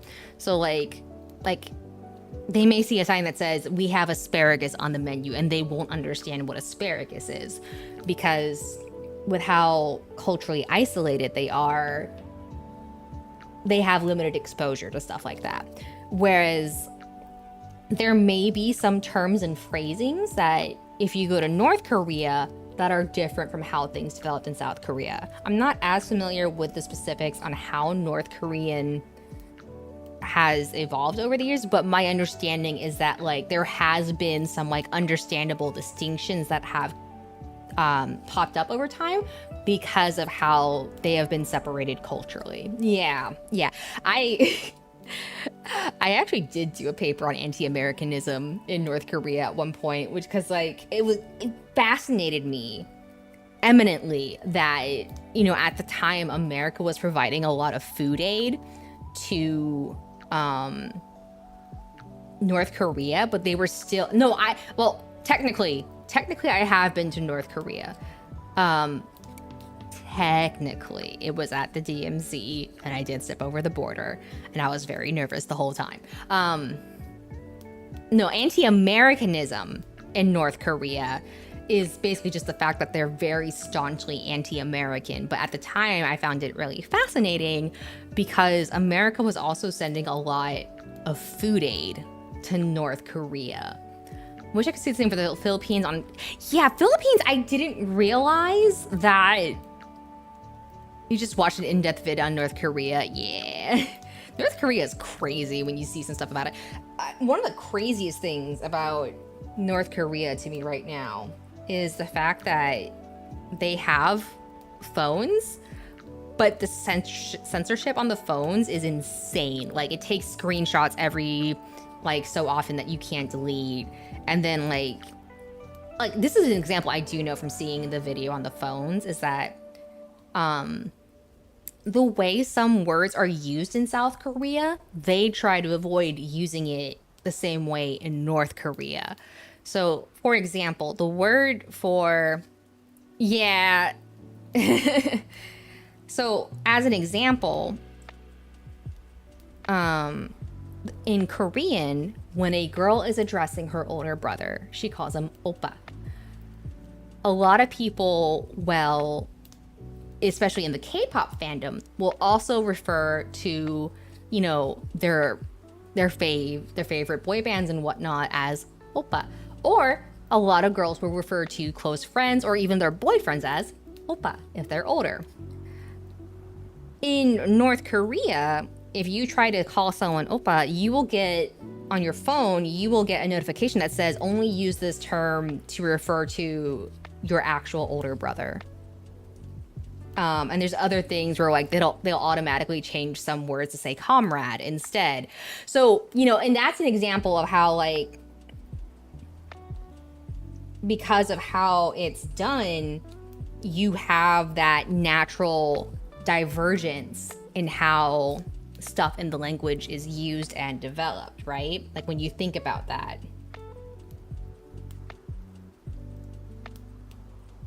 So that's like the extent of what I know about how it's diverged in North Korea. But like when you think about like the cultural implications of that and how that's going to impact how language is used, it makes sense that you would see divergence in how the languages have evolved over the years. But yeah, I remember I didn't know that they had so many different dialects in the Philippines, because I had only ever heard about Tagalog. So I thought that was, I remember like I was actually really surprised when I found out that like, oh no, there's a lot more than just Tagalog in the Philippines. Okay, so that should be in right now. I think it's a similar way in China too, like because of all the different ethnic minorities in China, there's a ton of different dialects beyond like mainstream Cantonese and Mandarin. I always get mixed up on where they speak Cantonese and where they speak Mandarin. I'm really embarrassed to admit that, actually. I don't know why I can't keep that straight. I need 19, 21, and 5.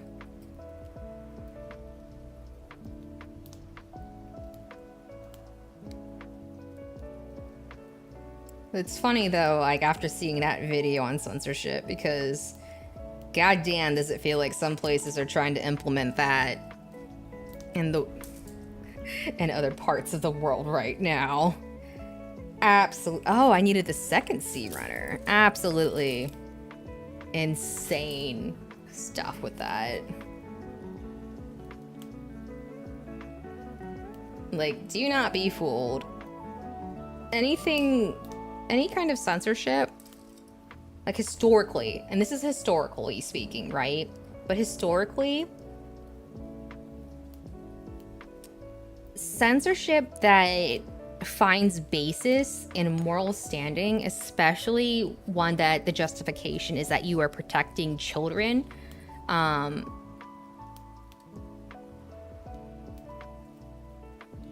oftentimes it leads to a very slippery slope. This is something that we have seen in historical evidence and whatnot. Apparently, yeah, I believe Kim Jong-un is actually a fan of Disney films. It's really ironic because he, like, the leading regime in North Korea will actually import stuff, and Kim Jong-il, the previous ruler of North Korea, was apparently so big on films that they would occasionally kidnap folks to make films for him. And it's really ironic because they will indulge in imports and stuff, and the rest of the country can't. And it really says a lot to me personally right now that a lot of places are currently trying to restrict use and access on the internet, because, and this is something that we have especially seen in America, it is not exactly a stretch to say that a lot of Americans have never traveled outside of the country. America is a big country. It is not surprising that some people have never traveled outside of the country. However, when you haven't traveled outside of the country and you haven't been exposed to how things can be in other parts of the world, it is very easy to think that the way things are for you are perfectly fine and there's nothing wrong with them. And having that isolation, because a lot of people are like, well, how do people in North Korea not realize like what situation they're in? Because they don't know. All their media and exposure is controlled by the state. Stuff like K-pop, K-dramas, all that stuff, it's contraband. And so, you know, what we're seeing now, I feel like, you know, people saying, oh, well, we're censoring this to protect kids, moral righteousness and whatnot. It is, depending on how you do it, it leads to a very slippery slope of cutting people off from knowledge. Yeah, a lot of the world is isolated, especially because we're reaching an economy where most people, it's becoming increasingly difficult to afford travel. That's not helping. But the fact that parts of the internet are now being like cut off from each other is, yeah, it is really similar to how the whole Patriot conspiracy in Metal Gear Solid 2, right? Like, control the news flow, control the media, control what people know. And, you know, it can get really nasty from there. So, like, I personally find,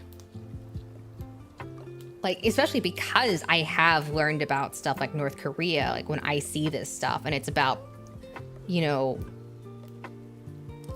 protecting the kids and stuff like that, it's like, this is how, you know, you end up in places like North Korea. And especially like the whole idea of having to upload your ID and whatnot to like be able to use certain sites. One, that makes it easier for them to track what you're doing. So, you know,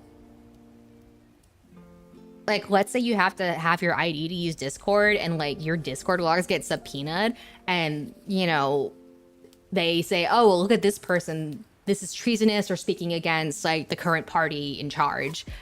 This person is dangerous and a terrorist. Like, that's a police state. That's some Big Brother shit. There's a reason why I'm concerned about that stuff. My friend from Britain came, he was astonished that people would drive anywhere to, yeah. Well, and I feel like that's different from like knowledge. Like, that's one of those things where it's like, I feel like that's a more understandable thing because like, until you've traveled a bit, you truly cannot comprehend stuff like geographic scales, right? Because in Europe, that kind of thing is crazy. Like, you drive for a couple hours, you're in a different country. And then in America, it's like, well, just drive. It's only a couple hours. You know? It's a very different, like, not perspective, but like, you know, it's funny how like just something like that can like affect your perspective. But you know, it's like, I do think and this is where I put on my conspiracy hat. I do think that his mouth wouldn't open when I told some people take vacations just driving across the country. Yeah. I mean, yeah, because for some people, that's like, you're driving to another country, buddy. You're just in a different part of Europe now. Do you need to take your passport? Like, he's probably thinking, like, are people driving around with their passports and whatnot, too?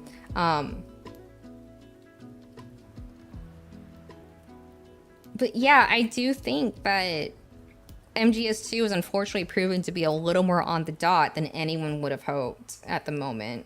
Because what we've seen since, like, the Steam and the itch.io thing with the payment processors, the fact that payment processors are able to have that kind of leverage with dictating content is insane to me. I was surprised on the other, yeah, well, because a lot of buildings in Europe, not just in Britain, but in the European Union in general, the way they were built, one, generally cooler in many of those parts of Europe, right? And a lot of those houses are built to have airflow. So they'll have like stuff set up so that when you open the windows, for example, there's an airflow going that naturally cools down the house. Or it's stuff like, you know, like houses were built with stone, which naturally ends up cooler and whatnot. So a lot of those buildings in the climate at the time when they were built, and as those climates went, they didn't need air conditioning because the way they were built and engineered, it worked. Now, do Europeans wish they had air conditioning? Absolutely. But part of the problem right now with Europe and air conditioning is that because of climate change, we're seeing temperatures constantly rising every year, and those houses just plainly were not expected to cope with those kinds of temperatures. So, you know, I am worried about Southeast Asia, quite frankly, because they have already recorded temperatures in previous years that are considered not hospitable to human survival. It's only a matter of time until they have, yeah, but I think for Europe, part of the problem is also that getting air conditioning implemented would require huge like infrastructure overhauls in terms of like housing. They would have to figure out building codes, building standards, all that stuff. You wake up one day and your house is a sauna. Yeah. And it's the same way in like New York, for example. In New York City, a lot of apartments and residences, especially if they are in older buildings, do not have air conditioning built in. That's why you see so many window units in New York City. It's because they have to get in it like a separate unit to put in on the window. Wake up and or flooding. Dude, I saw an article that apparently there are a lot of people in the Philippines who have been getting married in the middle of floods because it's been flooding so much there, and that like they have to make sure to take medication to avoid like floodborne diseases. And the pictures I saw were insane, like wedding pictures, and the water's up to their knees. That's crazy to me. I don't think we're gonna finish this chess piece today. If I'm being honest. 2 typhoons, oh that's nuts. Oh my gosh, add in the earthquake in Russia earlier. This has been a very tangent-filled stream, I'm gonna be honest. But yeah, my conspiracy tinfoil hat thing right now is that I think they are very much trying to ensure that, and I can only speak to America, really. I can't speak to other countries, even though we're seeing concerning amounts of censorship, or like concerning efforts to implement censorship and ID stuff online. This has been a very variety stream, yeah. My tinfoil conspiracy, Pepe Sylvia conspiracy at the moment is that we are seeing something that is not entirely dissimilar from like how the Patriots were intended to work in MGS2. Not to that extent yet, but I do think that they have intentionally fostered a lack of incentive and a lack of economic ability to travel internationally, so that people cannot realize and don't realize that things can be different or that things can be better. Because you get a lot of people, you know, they say, oh, well, universal healthcare is socialism and that's communism and all sorts of stuff like that.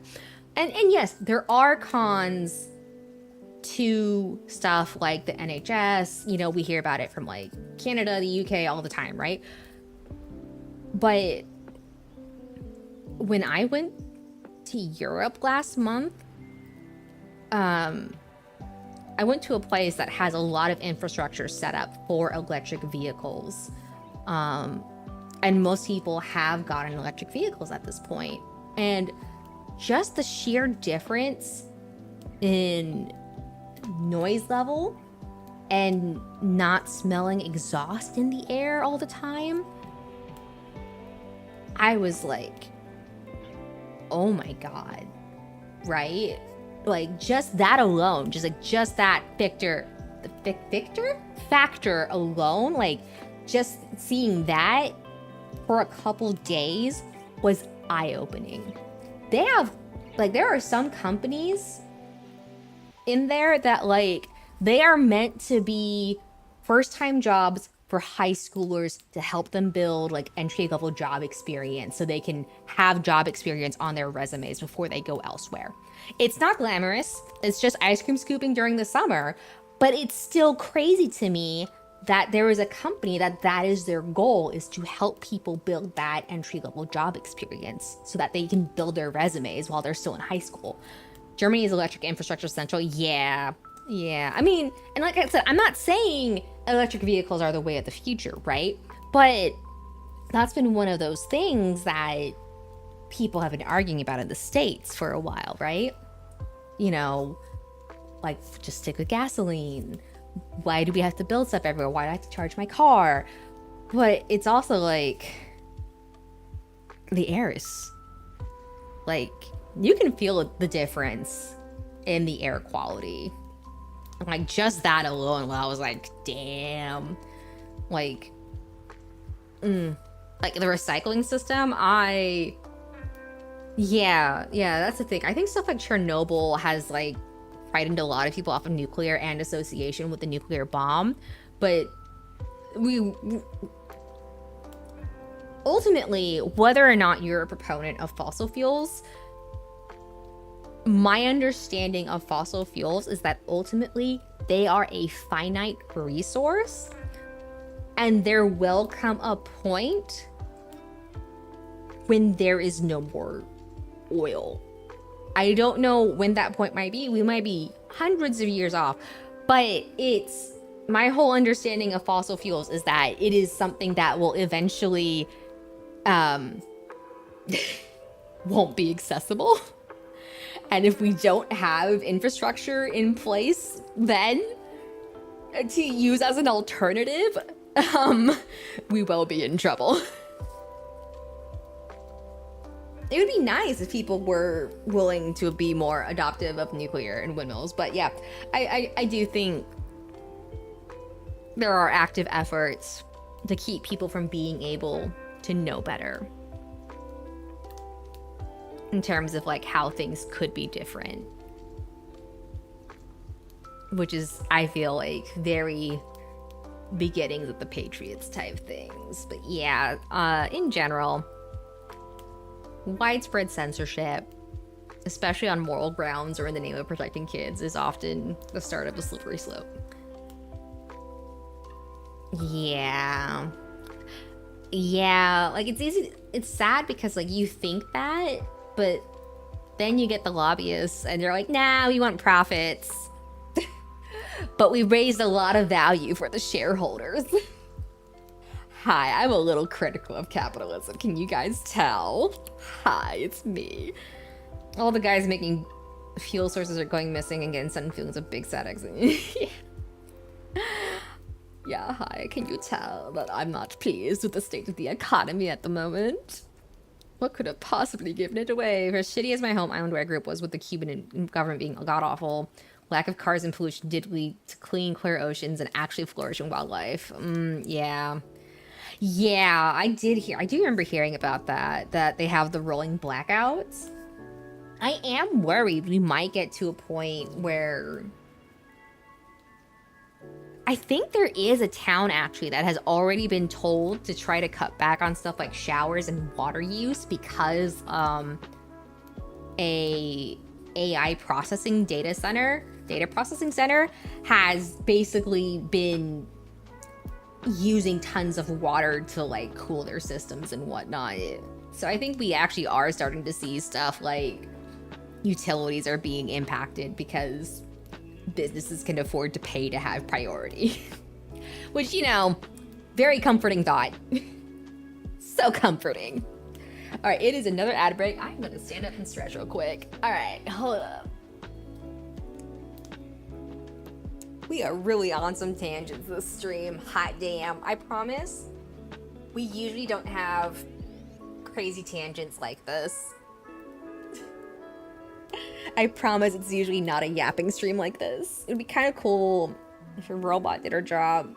The problem is I feel like if you go for robot employees, you have the same problem that we're seeing right now with people trying to use AI to replace employees, right? Is that they simply see it as a way to cut labor costs.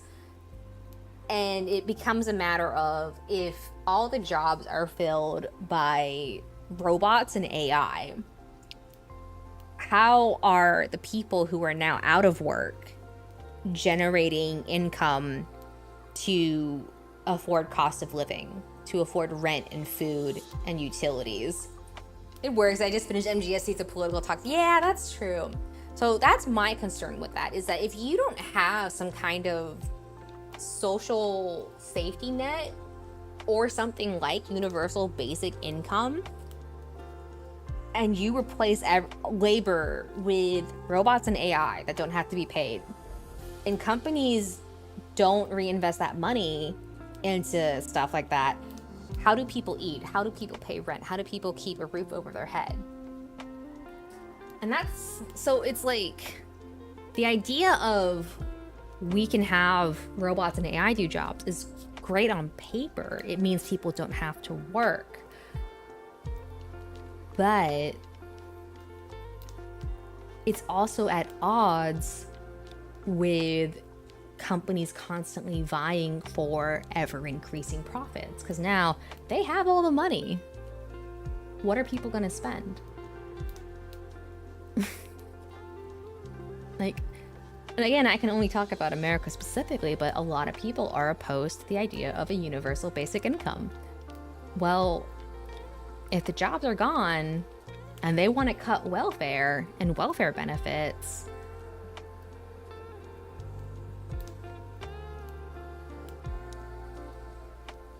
oh, but Zam, they can just make an AI who can control the robots. You don't need a person. I mean, theoretically, you're right. Like, humans would be controlling the robots, right? But I guarantee you the moment they can figure out how to make an AI control the robot, or they can just program the robot to do it, they're gonna cut the human. Anything they can do to not have to pay people. I mean, just look at wage growth. Historical wage growth and buying power in the United States. It's bleak, man. It's so bleak. Suddenly Skynet. Yeah, pretty much. Like, all those movies, like those cyberpunk movies that are like, we built this thing to like do this, and then they concluded that like humanity is the problem. It's like, I'm looking at it now and I'm like, yeah, I'm starting to see how the robots and Skynet came to that conclusion. People with money will control the robots, everyone else, yeah. Because, like, and the fact that like some companies are going to issue their own stablecoin also worries me. Because yes, the idea of a stablecoin is inherently tied to a currency, which stabilizes its value. But to me, it inches uncomfortably close to the idea of company towns and company credits. And I'm not saying that they're trying to build company towns, but like that was a thing where like people were paid in credits they could use at company stores and not cash. So it basically chained them to continuing to work for that company because they had no buying power to go elsewhere. Like, could you imagine you get a job at Walmart and they only pay you in Walmart stablecoin? And if you try to use it at another, I mean, I guess technically if it's tied to the US dollar, you would still be able to use it elsewhere. But like, you would either have to convert it to cash or hope that the other stores where you're trying to shop would honor and accept Walmart coin. You know what I mean? Or you would have to like constantly do conversions and then people are taking fees for doing the conversion for you. And yeah, you know. I don't know. It's like, to me, there's a lot of stuff where people are like, oh, but with this technology, it'll be like this. And I'm like, that's optimistic. But, you know, and part of the reason I'm so cynical, it's not that like I'm like against innovation, right? But part of the reason I'm so cynical, and I was like somewhat quote unquote radicalized before it, but people like John and S will remember that I got laid off a couple years ago, last year basically. The reason for the layoffs weren't that the company was hurting for money or that we were losing money.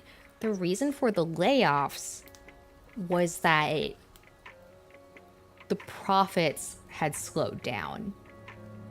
And because of that, they chose to lay people off.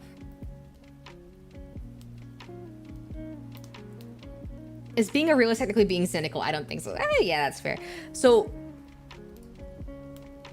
like, when I found out that was the reason for why I and like several other people got laid off, I was bitter. Like, if it was one, if we had been losing money or something, I might have understood. It's just, oh, profits slowed down. That was it. We were still profitable. We were still profiting. Profit was still happening. There was a positive cash flow, but it wasn't as fast as the previous quarter. All right, chop people. It drove me nuts when I found out. Hello, Mimi. Good to see you. Yeah, we're like half hand cam, half podcast today. Not laid off yet, but going back to college. So yeah. And that's the other like tragic thing too, is that we've seen so many people who are like, oh, go into coding, go into tech because you get paid well. And then people do it, and now there's like too many people who have that skill set. And now I think the trend is slowly transitioning to learn a trade. Build is going pretty good so far. It's been going a little slow because we've been on a lot of tangents today. And I keep getting distracted from building. One thing that comes to mind is that FF7 Rebirth is failing to meet expectations despite selling like crazy. I bought 7 Rebirth and then I just couldn't bring myself to play it. One, I heard that like the balance of content to mini games is really bad. And that kind of discouraged me. The 3120 20 is the other one I need. I wish I can yep. Honestly, I just stream of consciousness out loud. That's what it is. This is what my internal monologue is like, but you guys are just hearing it out loud now. I just have no idea what to even talk about. Yeah, it takes time to get used to it, but you can get there. Remake is still good. Rebirth, eh. Like, part of the problem I'm having with the remake series in general is that part of me is being a bit of a nostalgic focused purist who is like, a remake should be a remake. if they're going to do like an alternate retelling, is it really, it's like a Ship of Theseus thing, right? You know, it's like, is this really a remake when they've already made such drastic changes and remake going into Rebirth, and knowing that it's not. Part of why I also struggled with playing Rebirth is that the ending of Remake felt like they were hitting me. A remaster, in my opinion, is that you have gone back and touched things up to basically, it's the same thing, but it has been touched up to modern standards in a way, or touched up to like something more accessible to a modern audience. To me, a remaster is you have made something accessible to a modern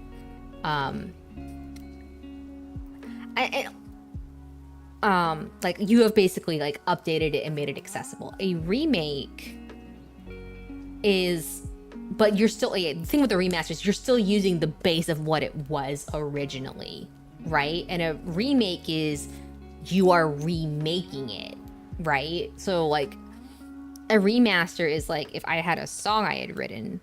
Well, no, that's a bad example. So like a remaster for me, for example, would be like, if I had a kit I had built a while ago, and then I decided to like repanel line it and do some scribing on it, and I took that same kit and I just like updated the detailing, for example. I've remastered the detailing, right? Or I could completely take it apart, rebuild it from the ground up, or get another version of the kit, rebuild it from the ground up. Remaster is an update improvement of an existing game. Yeah, okay, that's a much better way of saying it than what I was saying. Remaster is an update improvement of an existing game, and remake is the same game built from the ground up. Yeah. Like, I do think it is a good idea to expand on stuff from the original game, because there may have been plot lines they wanted to include originally. There may have been like conversations and character development they may have wanted to include that they can now include because of like they're not limited by file size, for example. So I'm not against new stuff being in a remake, right? Especially if it was like content that was cut originally. One of your favorite characters got more play than the OG, yeah. Not at one amazing moment that character doesn't hit emotion, yeah. So like, you know, one example is like, it seems like from what I saw in the trailers that Vincent and Yuffie are now integrated more naturally into the story, whereas I believe what it was is in the original version of the game, they were intended to be, you know, introduced through the story, but, you know, they ended up being cut content, but they left them in the game as like optional characters that you can go find. But like technically everything with Yuffie and Vincent completely optional. But I heard that like they were intended to like be part of it and they just like didn't have time to do it, or there were space issues or something like that. So like stuff like that, for example, like expanding on the character interactions and stuff like that, and like implementing that better, I think is fantastic. Like in a remake, I think that is completely allowable. But I think the fact that they titled it Rebirth and the ending of Remake personally felt to me, okay, I'm gonna be honest, the first time I beat 7, my party was Cloud, Vincent, and Yuffie. When I played the original, they were my party. But I think my problem with 7 Remake and Rebirth right now is that a lot of people wanted a remake or a remaster. They wanted that experience that they grew up with. Because even people, when they go back and play the original 7 now, like, it may not be for them, but I've had some friends who played it. They're like, it's not my favorite, but I can see why people praise this game so much when it came out, right? There's no way Square Enix didn't know that and wasn't aware of that. You know, like, there's no way they didn't know that's how people felt about 7. So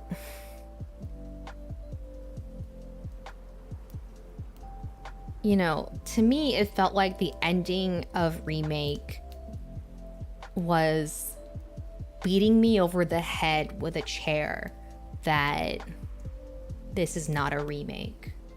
This is going to be something different. It really felt like it was beating me over the head with that over and over and over.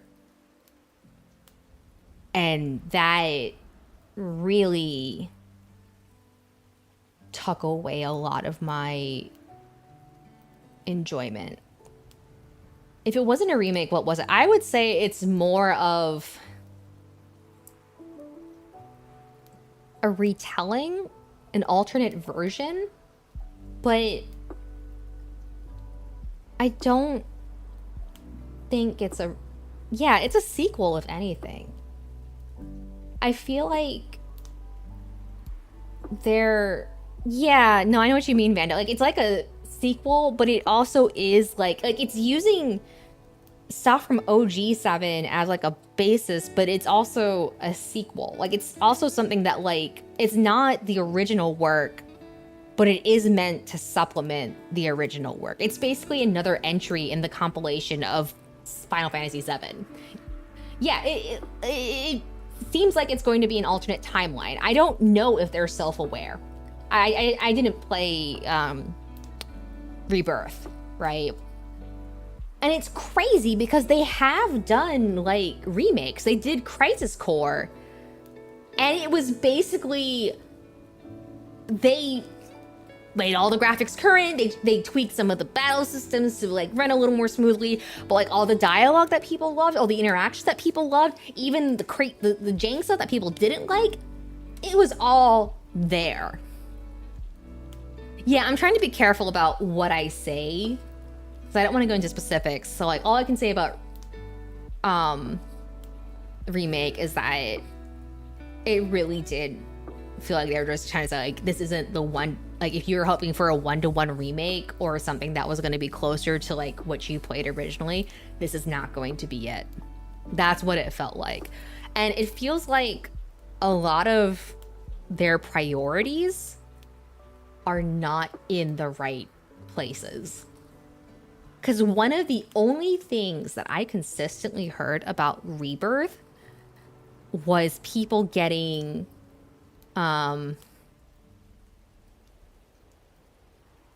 like, people were so fed up with all the side content and mini games.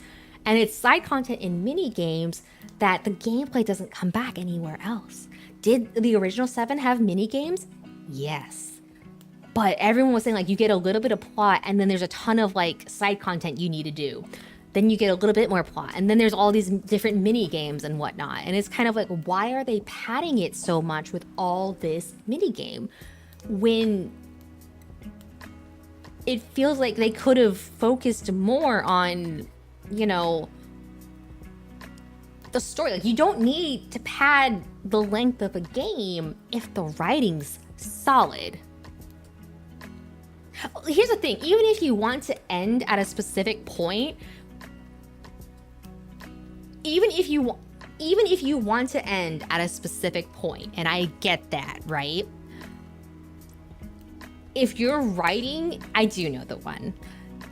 If your writing is solid enough, length is not an issue. There is nothing wrong with a game being short or a story being short if it is well written, in my opinion.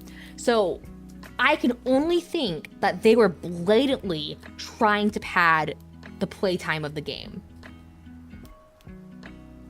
Yeah, okay, that was another thing that was the other complaint too, is that a lot of people didn't like that a lot of the world building was locked behind side quests, because a lot of people, when they see side quests, it's either I can come back for this later or this is optional, right?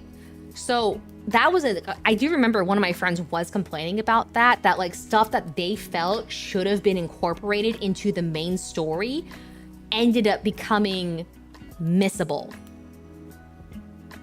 because they got fatigued with doing all the side content and they just didn't want to do it, only to find out they had to go back and do it. I mean, I can see that too, how it would pique your interest to go and do it and do the side content and engage with the side content. But I think if you hide crucial details and world building and character stuff behind side quests that are missable, and that it forces people to need to do that side content to get that crucial information, that should not be side content. My favorite Final Fantasy is 9. I adore 9. But again, that's a personal opinion that I feel that.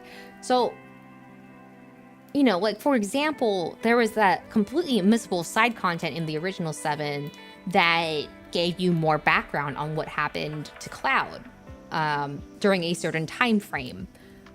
Very optional, but you know, it was something that like when you found out about it, you weren't like, why the hell didn't they show me this before? It was kind of like, oh, if I want to know more about this, I can go to do this and learn about it. That's neat, right? But all the core information that you needed to understand and get through the game and understand the world was still given to you in the course of the main game. And that's kind of like where I draw the distinction, right? If something is critical for a player to understand the world or what is happening in the game, it should not be missable side content.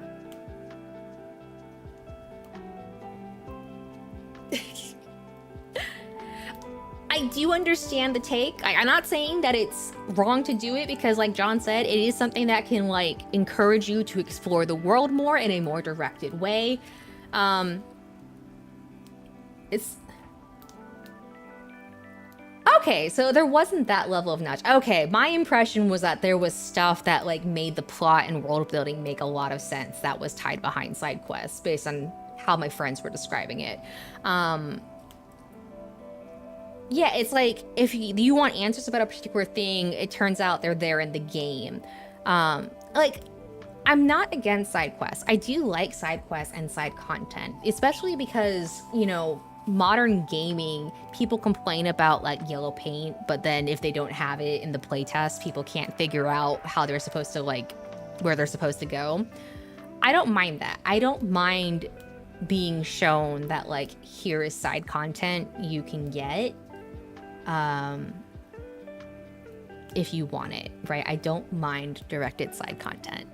But 16 kind of did it too. And I liked 16, but there was like so much like world building and character development that was, you know, you really needed to do the side quests to do it. And it was like, man, it got to the point where like, it was the same kind of formula as 7 where it's like you would get plot stuff and then a ton of side quests would pop up. Then you do more plot stuff and then you would get a ton more side quests. And then like eventually you see all the side quest indicators. You're just like, oh, this again. Okay. Ah, so if you had played other games in the compilation, you would get the references and feel their existence. Ah, gotcha. Yeah, like 9 had my personal favorite side content ever, which was Chocobo Hot and Cold. I love Chocobo Hot and Cold. I love the Chocographs. I loved Mogmail. Oh, Mogmail. What? They want to do it in one more part? They got, I think that's like at least 2 discs of content, buddy. How much are they? Yeah, they were really cute and the soundtrack was really good. I was bad at the card game too. 9, I do remember feeling sad. Like 9 is one of those games where I wouldn't mind if it got an expanded remaster or an expanded remake, because apparently there were some character stories and character arcs that got cut that were intended for the game. It doesn't need to, not everything needs to be a trilogy. Like, come on. Ultimately, my issue with the 7 remake is that it feels like they're banking more on the fact that 7 fans will buy it than making it what they knew people wanted. I don't know if that makes sense. I hope that makes sense. Picking a favorite chocobo theme is like choosing ice cream flavors. So true. So true. I hope that opinion makes sense. I don't know if it will. Anyways, we're building a model kit. Yeah, clearly not, because I expected. And I think part of that does come down to the fact that the game isn't what people wanted it to be. And, you know, I think another good example of that was the Star Wars hotel at Disney, right? You could easily see it as they were counting on the reputation of Disney and like Star Wars fans to want to come to that hotel. You know, like Disney is like a huge part of how Disney advertises is your kids are only going to be kids for so long. You know, bring them to Disney while you still can to make those memories, right? That's a huge part of their marketing strategy. That's like you watch a Disney ad, like, yeah, and it was super expensive for what it was. If you haven't seen the Jenny Nicholson video, highly recommend it. But you know, I think you could very much argue that they were counting on, you know, the goodwill of like the Disney experience, like that like reputation of the Disney experience being worth the price, and Star Wars fans.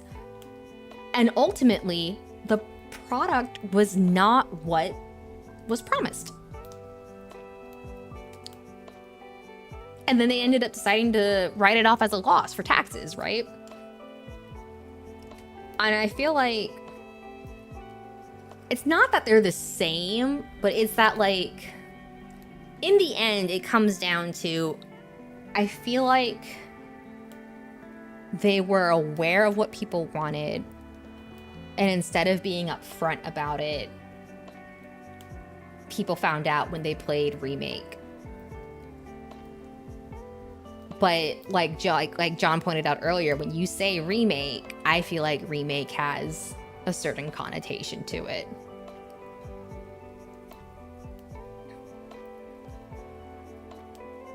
I think they were egotistical when they made everything, yeah, not even the Disney magic. Yeah, no, like Jenny's video is incredible because not only was it not what they promised, so much of it didn't work the way it was supposed to work or as advertised either. Remake equals agenda. What do you mean by agenda? I need you to clarify that for me.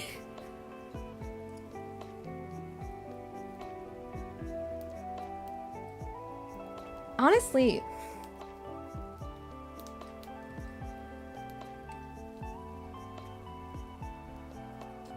because like I feel like the Xenoblade Chronicles 1 Definitive Edition was like a really good example, right? Like it's an overbelief of how far-reaching their product name is, and it backfires on them. Yeah. Star Wars hotels cost. Yeah, a lot of the Disney hotels cost an arm and a limb nowadays. It's insane.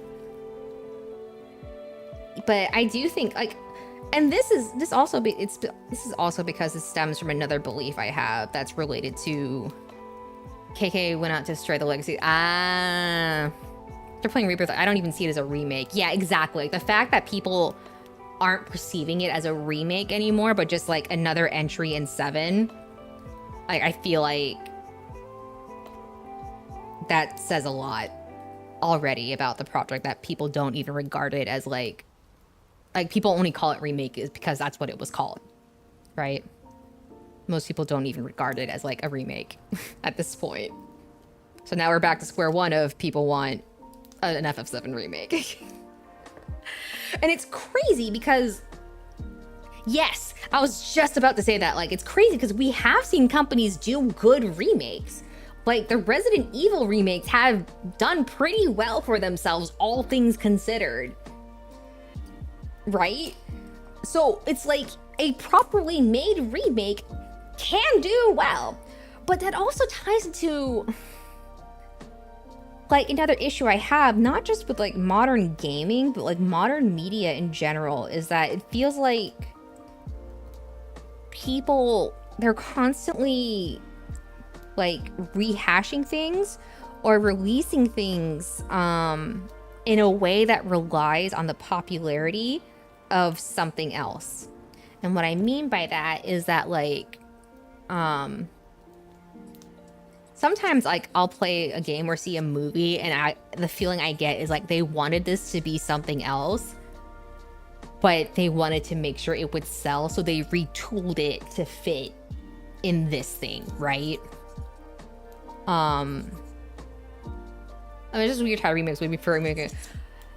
Yeah, because like we've like the whole Disney thing, right? Like making all those like CG live action movies, but it's all of the like the animated stuff. It's kind of like, okay, Disney wanted to move into more live action stuff, but they want to make sure it sells, so they're just rehashing their old properties. That's how the live action stuff feels to me.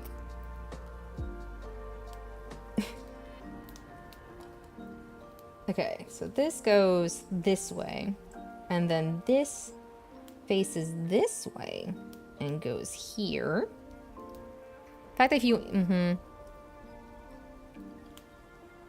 like, and the thing is, it's like Resident Evil 1, Xenoblade Chronicles Definitive Edition, like, there are good remakes, right? Like, look at the MGS3. It's literally the same game, but made shinier, more quality of life, so nothing isn't lost. Yeah. MGS3 looks like it's pretty much gonna stay pretty faithful, but it's been updated.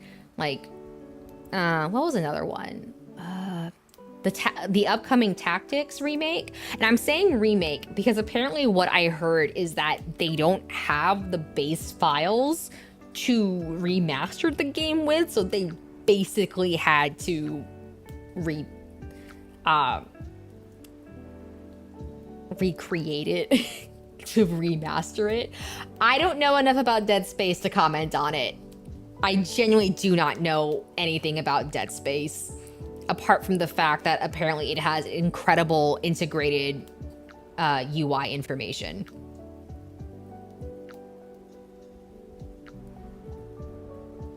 Yeah, I don't know enough about Dead Space. Yeah, like, it's nice that it's a new Metal Gear Solid game, and it's nice to get, like, a beloved entry in the franchise with modern stuff. Yeah, I don't like to get scared. I do agree with John. Like, at the same time, it's like, there probably isn't going to be anything new in it because... Yeah, like a lot of the ones that people speak highly of is like the core of what made those games enjoyable to people is still there, right? Okay, 2 is not this one, it's this one that goes here. Okay. Shadow Cluster was made really beautiful, yeah. And a friend who works as a voice actor at Funimation, he's too scared to play it. Mood. All I know about Dead Space is apparently the way they incorporate like typical UI information is done really well in terms of making it seamless and natural to the environment. Like, from what I recall, the game basically has like almost no HUD display whatsoever because all the information you need is like presented in a way that it doesn't need it. Like because that's the one where the guy has the glowing spine that indicates your health, right? Like, I think. Wait, which one goes where? No, this one. The 100 information. Yeah. This goes the vertebrae HP. Yeah. Yes. Okay, this goes here. Yeah.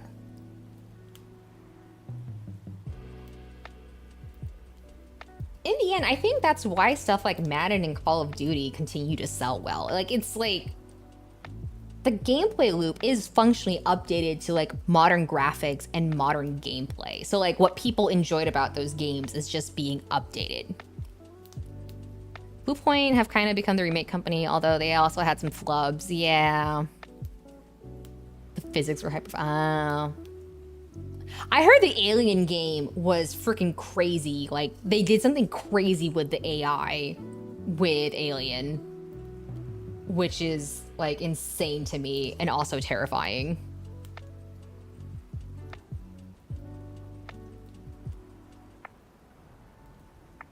Yeah, Alien Isolation, that's the one.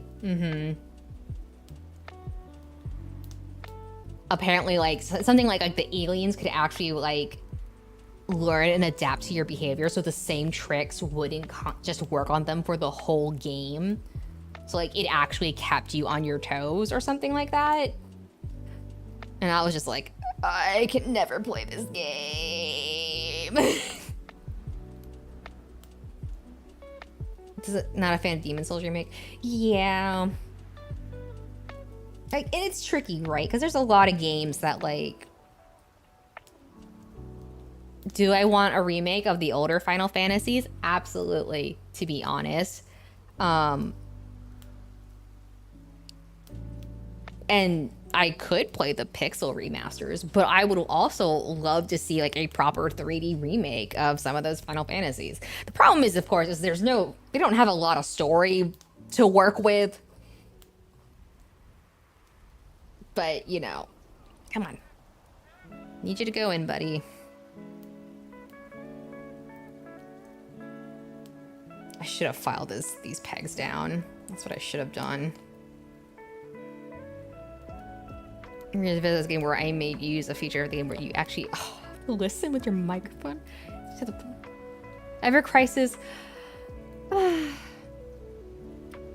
funneling so much money into Ever Crisis.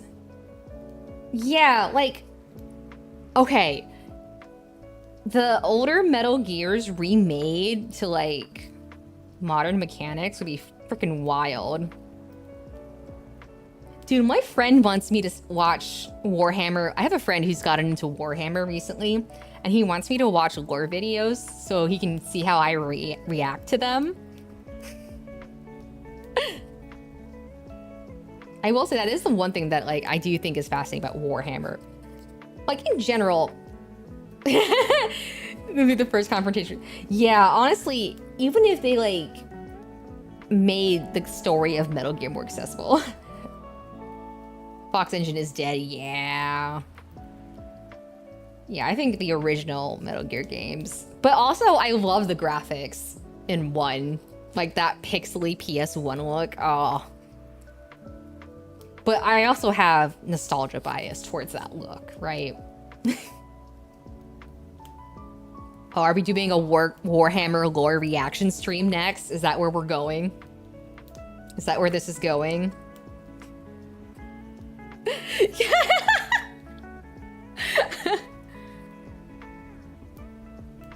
Oh yeah. I think one thing I do appreciate with remasters is that some remasters,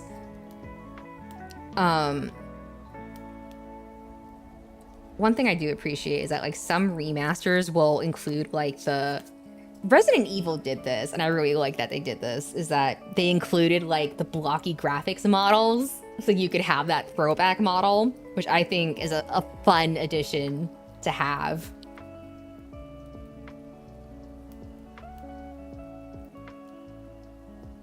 So 40K starts with magic space toads pissing off cancer patients that pick up star gods that kick off the war in heaven. Emperor Dude comes later. Space elves and Orca. I'm not sure if you typoed okra, or you're talking about orcs, or you're talking about orca whales. Orcs. Okay, orcs with a K. Gotcha. I was like, for a split second, my brain was like, okra? What is okra doing in space? 100% accurate. Wait, magic space toads? Wait, the last time there was a magic space toad thing that in a piece of media I read, it was Homestuck. Is Homestuck actually Warhammer fanfiction? Just a massive Warhammer fanfic in disguise? God, freaking Homestuck. These are football hooligan type orcs. I know nothing about 40k. What was the... My understanding, like the one thing I do know about Warcraft is that you have the Space Marines. That's the one everyone knows. And they're like a weird intersection between like varsity sports and religion.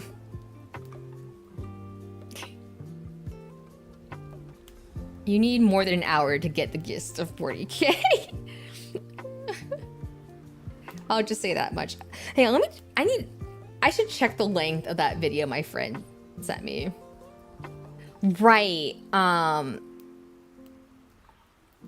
Yeah, Warcraft and World of Warcraft. That would make sense. That it was meant to be a 40k game. I need to file this down too. But yeah, all I really know.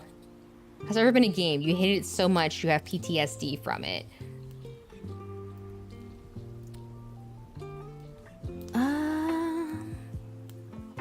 Ever been a game that I hated so much I have PTSD from it?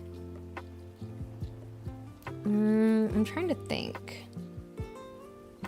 Because there have been games that I had reasons for not playing them, but it wouldn't be because I hated them. I'm trying to think like if there's a game that like just hearing its name would make my blood boil. And nothing is coming to mind, to be honest. Except maybe the PC port of Space Channel 5 Part 2, because what the fuck do you mean it doesn't work right? What the fuck do you mean it's unplayable? Why is it like that? I'm so fucking mad. Like... Oh, hates. Yeah, you can. Yeah, there's some sections where it's like I hate the water temple in Ocarina of Time, but I still like Ocarina of Time. Everyone loves Sanguinus. Who are the Primarchs? The Primarchs are the ones that are like everyone's genetic origins / dad, right? Like, there's genetic stuff and, like, everyone's descended from one of the Primarchs or something like that. I hate the Water Mario 4. Fucking awful. Damn you, Ash. Original Silent Hill. But you know what? I will say there are games that, like, I wish I could play that I can't. Listen, I wasn't kidding when I said I have a friend who's been trying to get me into the lore and to get me to react to the lore. This is one of the things he went over with me because I made the comment about Space Marines being an intersection of varsity football and religion. And he was like, you're not too far off the mark, actually. The Space Marines are God's favorite as quarterbacks.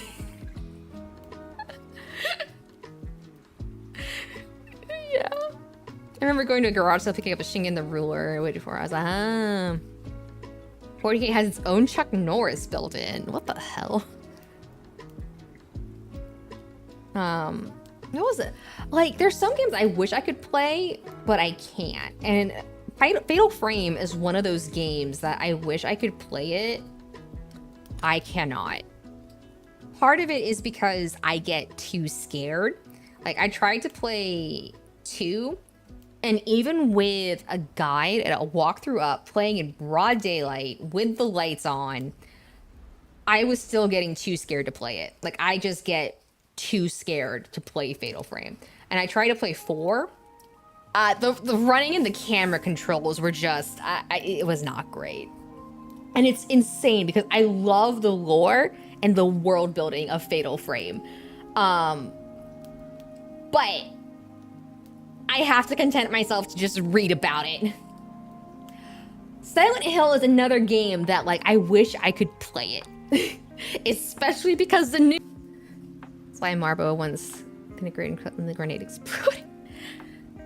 I really wish I could get into Silent Hill because it is fascinating to me from a world building and lore perspective, and the new game's being written by Ryukishio 7, who wrote Umineko, which is a work that changed my goddamn life. There's a reason why I have the one-winged eagle as a pin on my hoodie.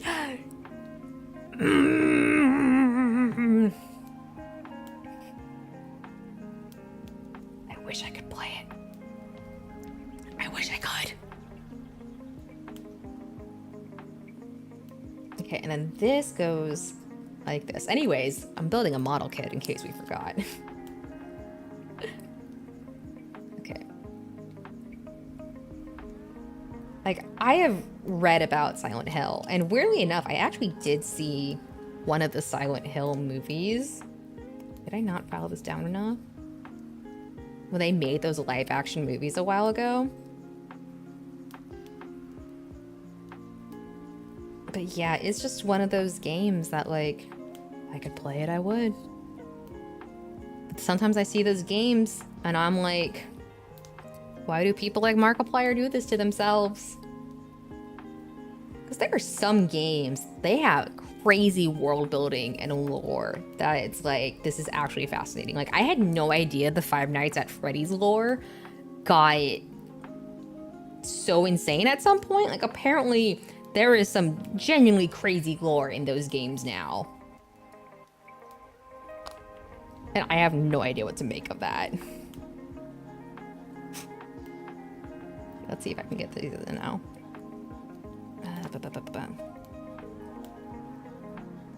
So let's go this way, right? Yes. Oh, that's like this. Okay. Oh, wait. I would make jokes with my friends and say, why don't you open up? And I tell them, let's just say I'm not the type of person you would take to Silent Hill. I feel like most people in this day and age are not the type of person you should take to Silent Hill. FNAF just made me paranoid and tired. Yeah, that was one reason why I never played FNAF, is that, like, I don't like jump scare horror. Just personally not a fan of it. Especially because I will scream. It's not even looking at, yeah. Like, it's a simple premise, but apparently the world building has just gotten crazy at this point, and I'm like, okay, cool. The core is still that animatronic bit and killed a kid, right? That's still one of the core issues. Or something, maybe. I actually wrote a script of a Silent Hill inspired. Ooh. Yeah, one of my coworkers is super into Silent Hill, and they're very excited about... They're super excited about F coming out soon. Play a scary game on Halloween. Yeah, the problem is I don't want to disturb Scrimblow or accidentally wake up my parents if I do scream.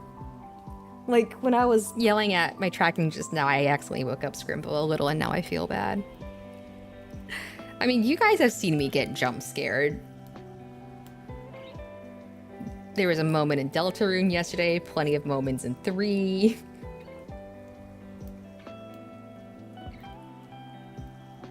Yeah, I've heard that, like, things have been dire for Silent Hill fans. Oh, that's right. I don't think you were around for some of the Metal Gear 3 stuff. No, I startle very easily. Okay. Are you gonna actually let me this in now? Yeah, I do startle easily. But when I do partake in horror, I don't like jump scare horror because it's just like, okay, great, that's what this is now. Like constant jump scares.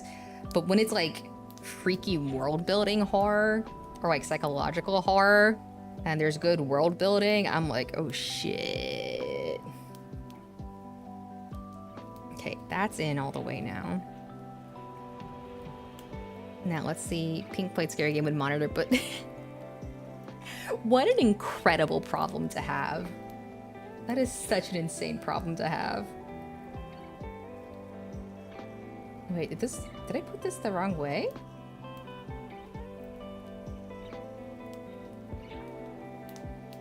Wait, there's a right way to do this? Oh, hang on, did I put this piece in wrong? Oh, I might have put this on wrong. Okay, hang on. Oh, this is backwards. Okay. Okay, I'm glad we noticed that now. Okay. This needs to go short end towards the back. This might have been part of the problem. Yeah, the mods and I showed a bit. Yeah. That's the other part too, is sometimes people try to troll and make things worse, and I'm like, no, no, no, no, no, no.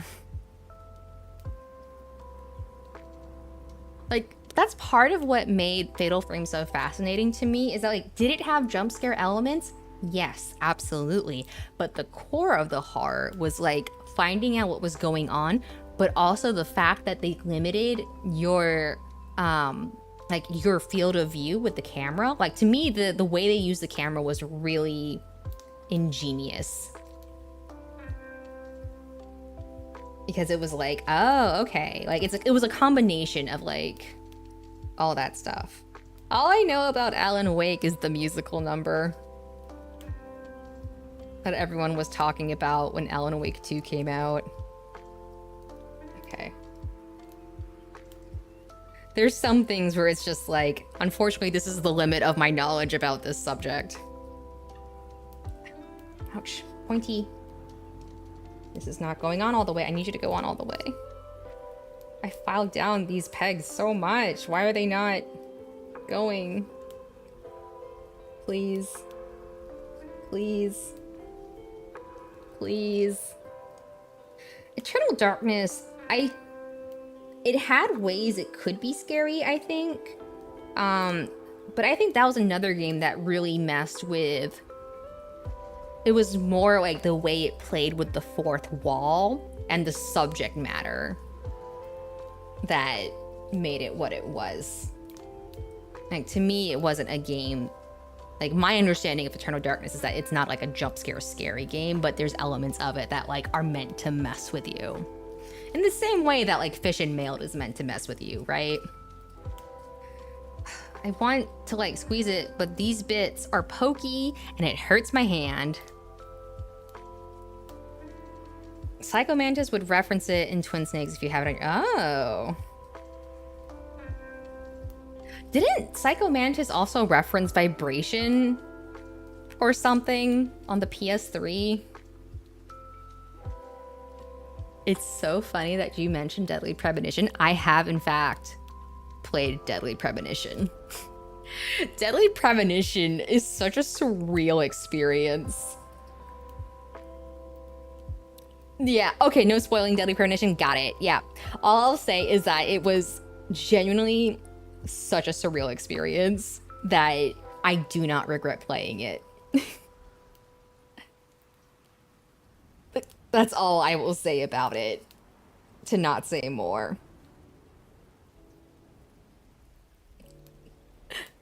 D4 Dark, I've never heard of that. Yet to play, I saw it on a list and went for it. Yeah, it is a truly unique experience.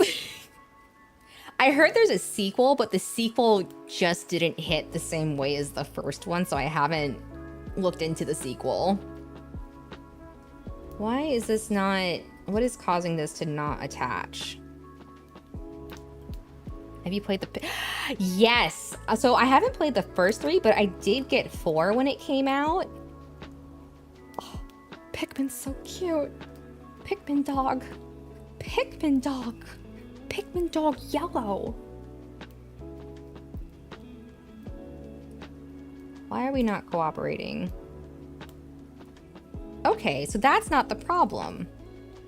Before Dark Dreams Don't Die was made by the same... Oh, interesting. I say it's worth checking out. Okay, I might look into it. All right. So was it... Oh, there's 4 pegs I have to line up. This might have been what the problem was then. Okay. Hang on, let's see if I can get this to line up then. All right, those look like they're lining up. I see, so that's why it was supposed to go in that way. All right. Played the first one. Are you talking about for the D4 games?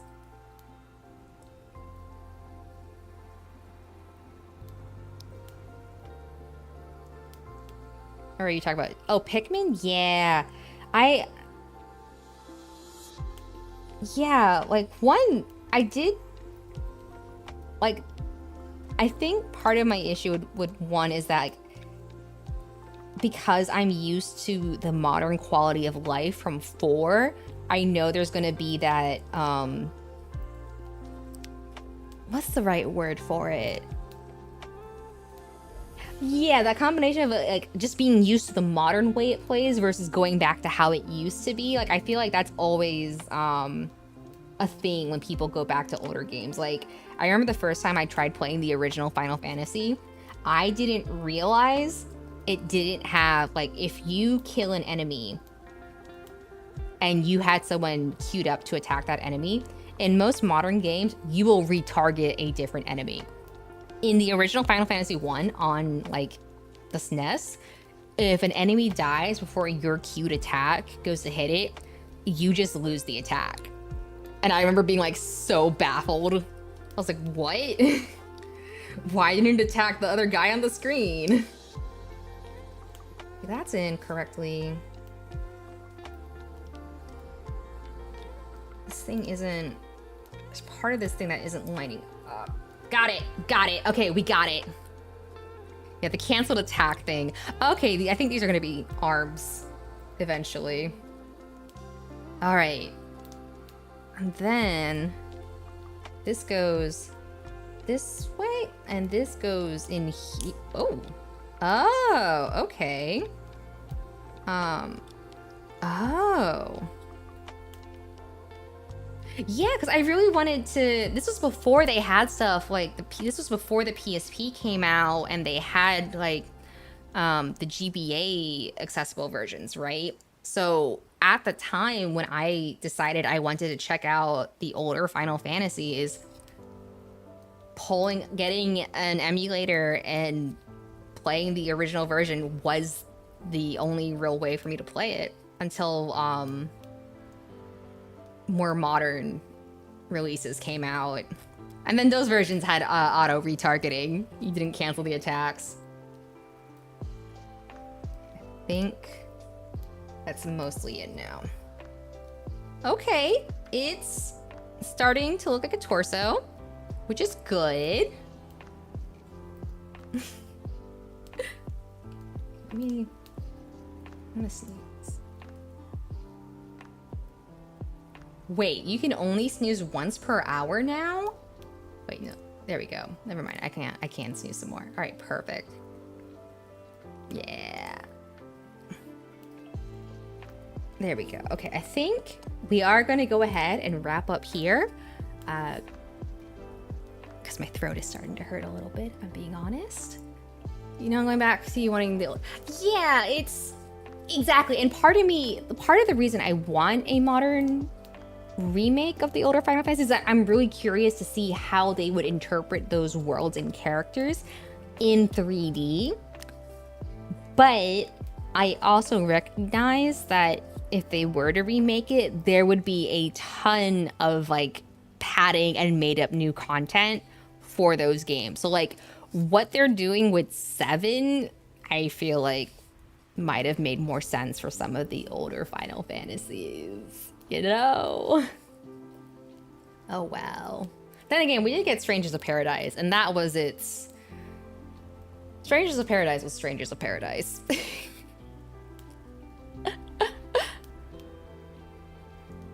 Oh, shit! Dai's playing Uma Musume! Hell yeah! Alright! Honestly, yeah, I think that's part of the other reason is that, like, I know in 2 they would definitely trim down the grinding. 2 had a crazy system. Then you're gonna be hot swapping between Xenoblade X and Deltarune, and you also have it. Okay. So I need to repurchase AC6 first. So I might wait for it to go on sale before I buy it again. Yeah, because I refunded it the first time I got it because I got motion sick, and so I just went to Steam. I was like, hey, under 2 hours, I can't play this game due to motion sickness. And they're like, all right, cool. And I haven't repurchased it since. So I will probably wait for it to go on sale and then give it a go. Yeah, I do not have a PS5. I sold it when I moved. So I don't have a PS5 currently, and I am... So actually, so I do still have my PS4, I just don't have the space to set up a console.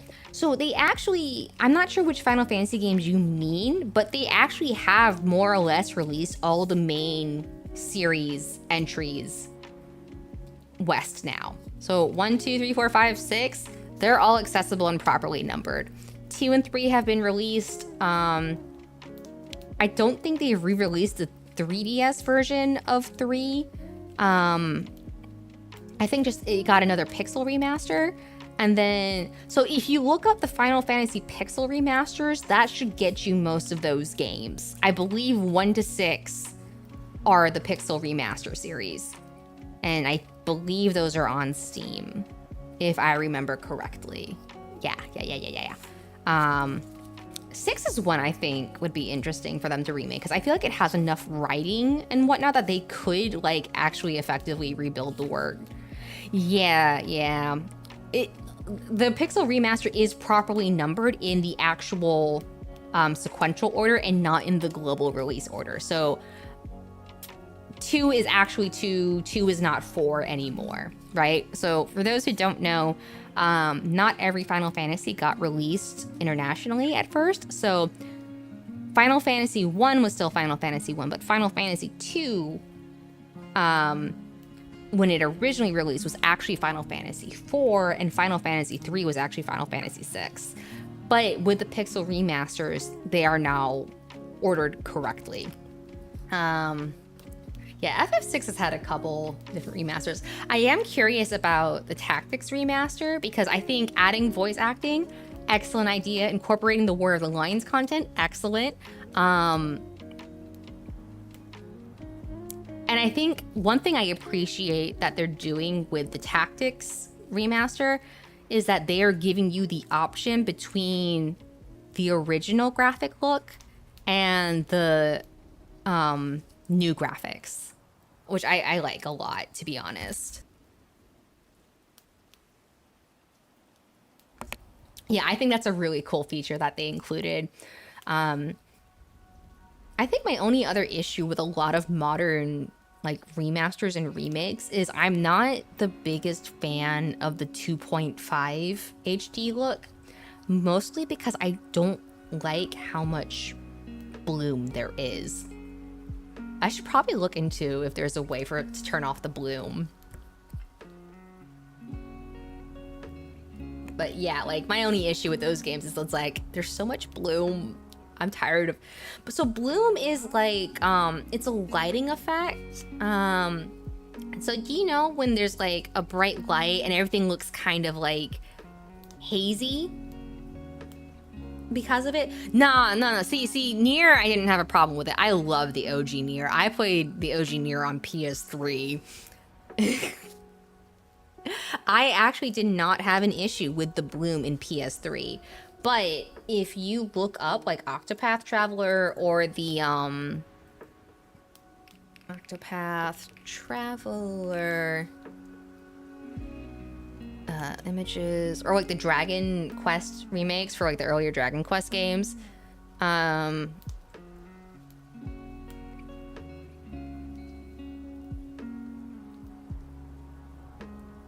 okay, hang on 1 second. Where's Firefox? Here. Not this. Here we go. So do you see how there's like all that like hazy lighting effect, like yeah, like the sunrise sunset thing. I feel like the 2.5 style of like HD remakes has a lot of it. Did they have another? Yeah, like, here's another example, right? Where like you can see all the crazy lighting effects going on, right? Another example. Lots of writing. It kind of has like a hazy, foggy look to it. But yeah, like most people don't mind it. I do. So like here's an example where like it's toned down a bit, and I do like how it looks a lot more. Here's another example, like here, this image. Wait, is this a YouTube? Oh shit, it's a YouTube. So like here, where there isn't as much of it, I think it looks a lot nicer. But like all the characters look like they have like a hazy spotlight on them, right? And I just kind of wish, like part of the charm to me of like pixel games was like the vibrant colors and whatnot. And I feel like this makes it look washed out.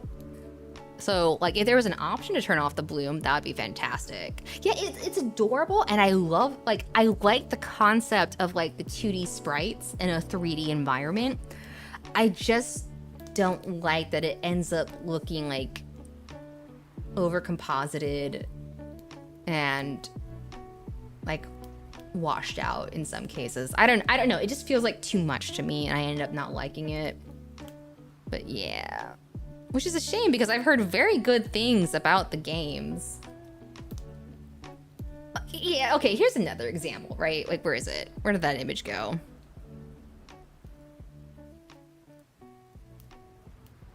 Yeah, here, okay.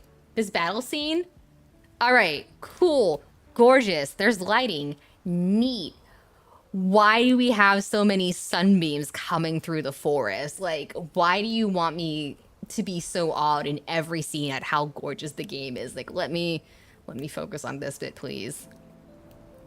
Yeah, no, don't get me wrong. The visuals are still good. I just don't like why... Because it feels like they want every moment in the game to make us to be a good screenshot. And I don't know why that bugs me so much. It just does. Don't mind that. I was looking up stuff for a new Musume event. Don't worry about it. Just don't worry. Don't worry. No need to worry about that. Don't worry about why I'm looking up El Condor Pasa. Anyways, so I'm gonna go ahead and wrap up here for the night. I'm gonna get us keyed over to my friend Daifuku. So I said, yeah, it's like every screenshot from the game looks like basically they want the game to look gorgeous no matter where you take a screenshot. And I don't know. Yeah, thanks for everyone for tuning in. It was great chatting with everyone. I'm sorry we went on so many hokey tangents. Yeah.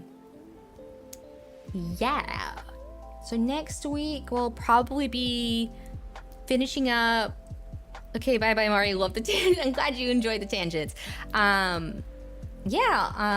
We'll be doing another models building stream next Friday. Probably finishing up Deltarune Part 3 on Wednesday, and then might detour to something else before I do Part 4 of Deltarune, since 3 and 4 release together. On the one hand, we could end it, or we could not. True, we could detour to... You know what? You're right. We could not. I could play Duck Detective next week. Cloud Force, you genius. We're playing Duck Detective next week. There was a new Duck Detective game. Yes, Duck Detective time. Let's go. Yay, Duck Detective. Duck Detective. You play as a duck who is a detective, and he's voiced by Sean Chiplock. and it's a fantastic game. Just be here, Zam. Just trust me. I love it. It's an incredible experience. Duck Detective is delightful. Okay, I'm gonna get raid message queued up. I'm gonna get us queued up to raid, and then I'm gonna go disturb Scrimblow and wake her up. I'll see you guys next week. Ta-ta.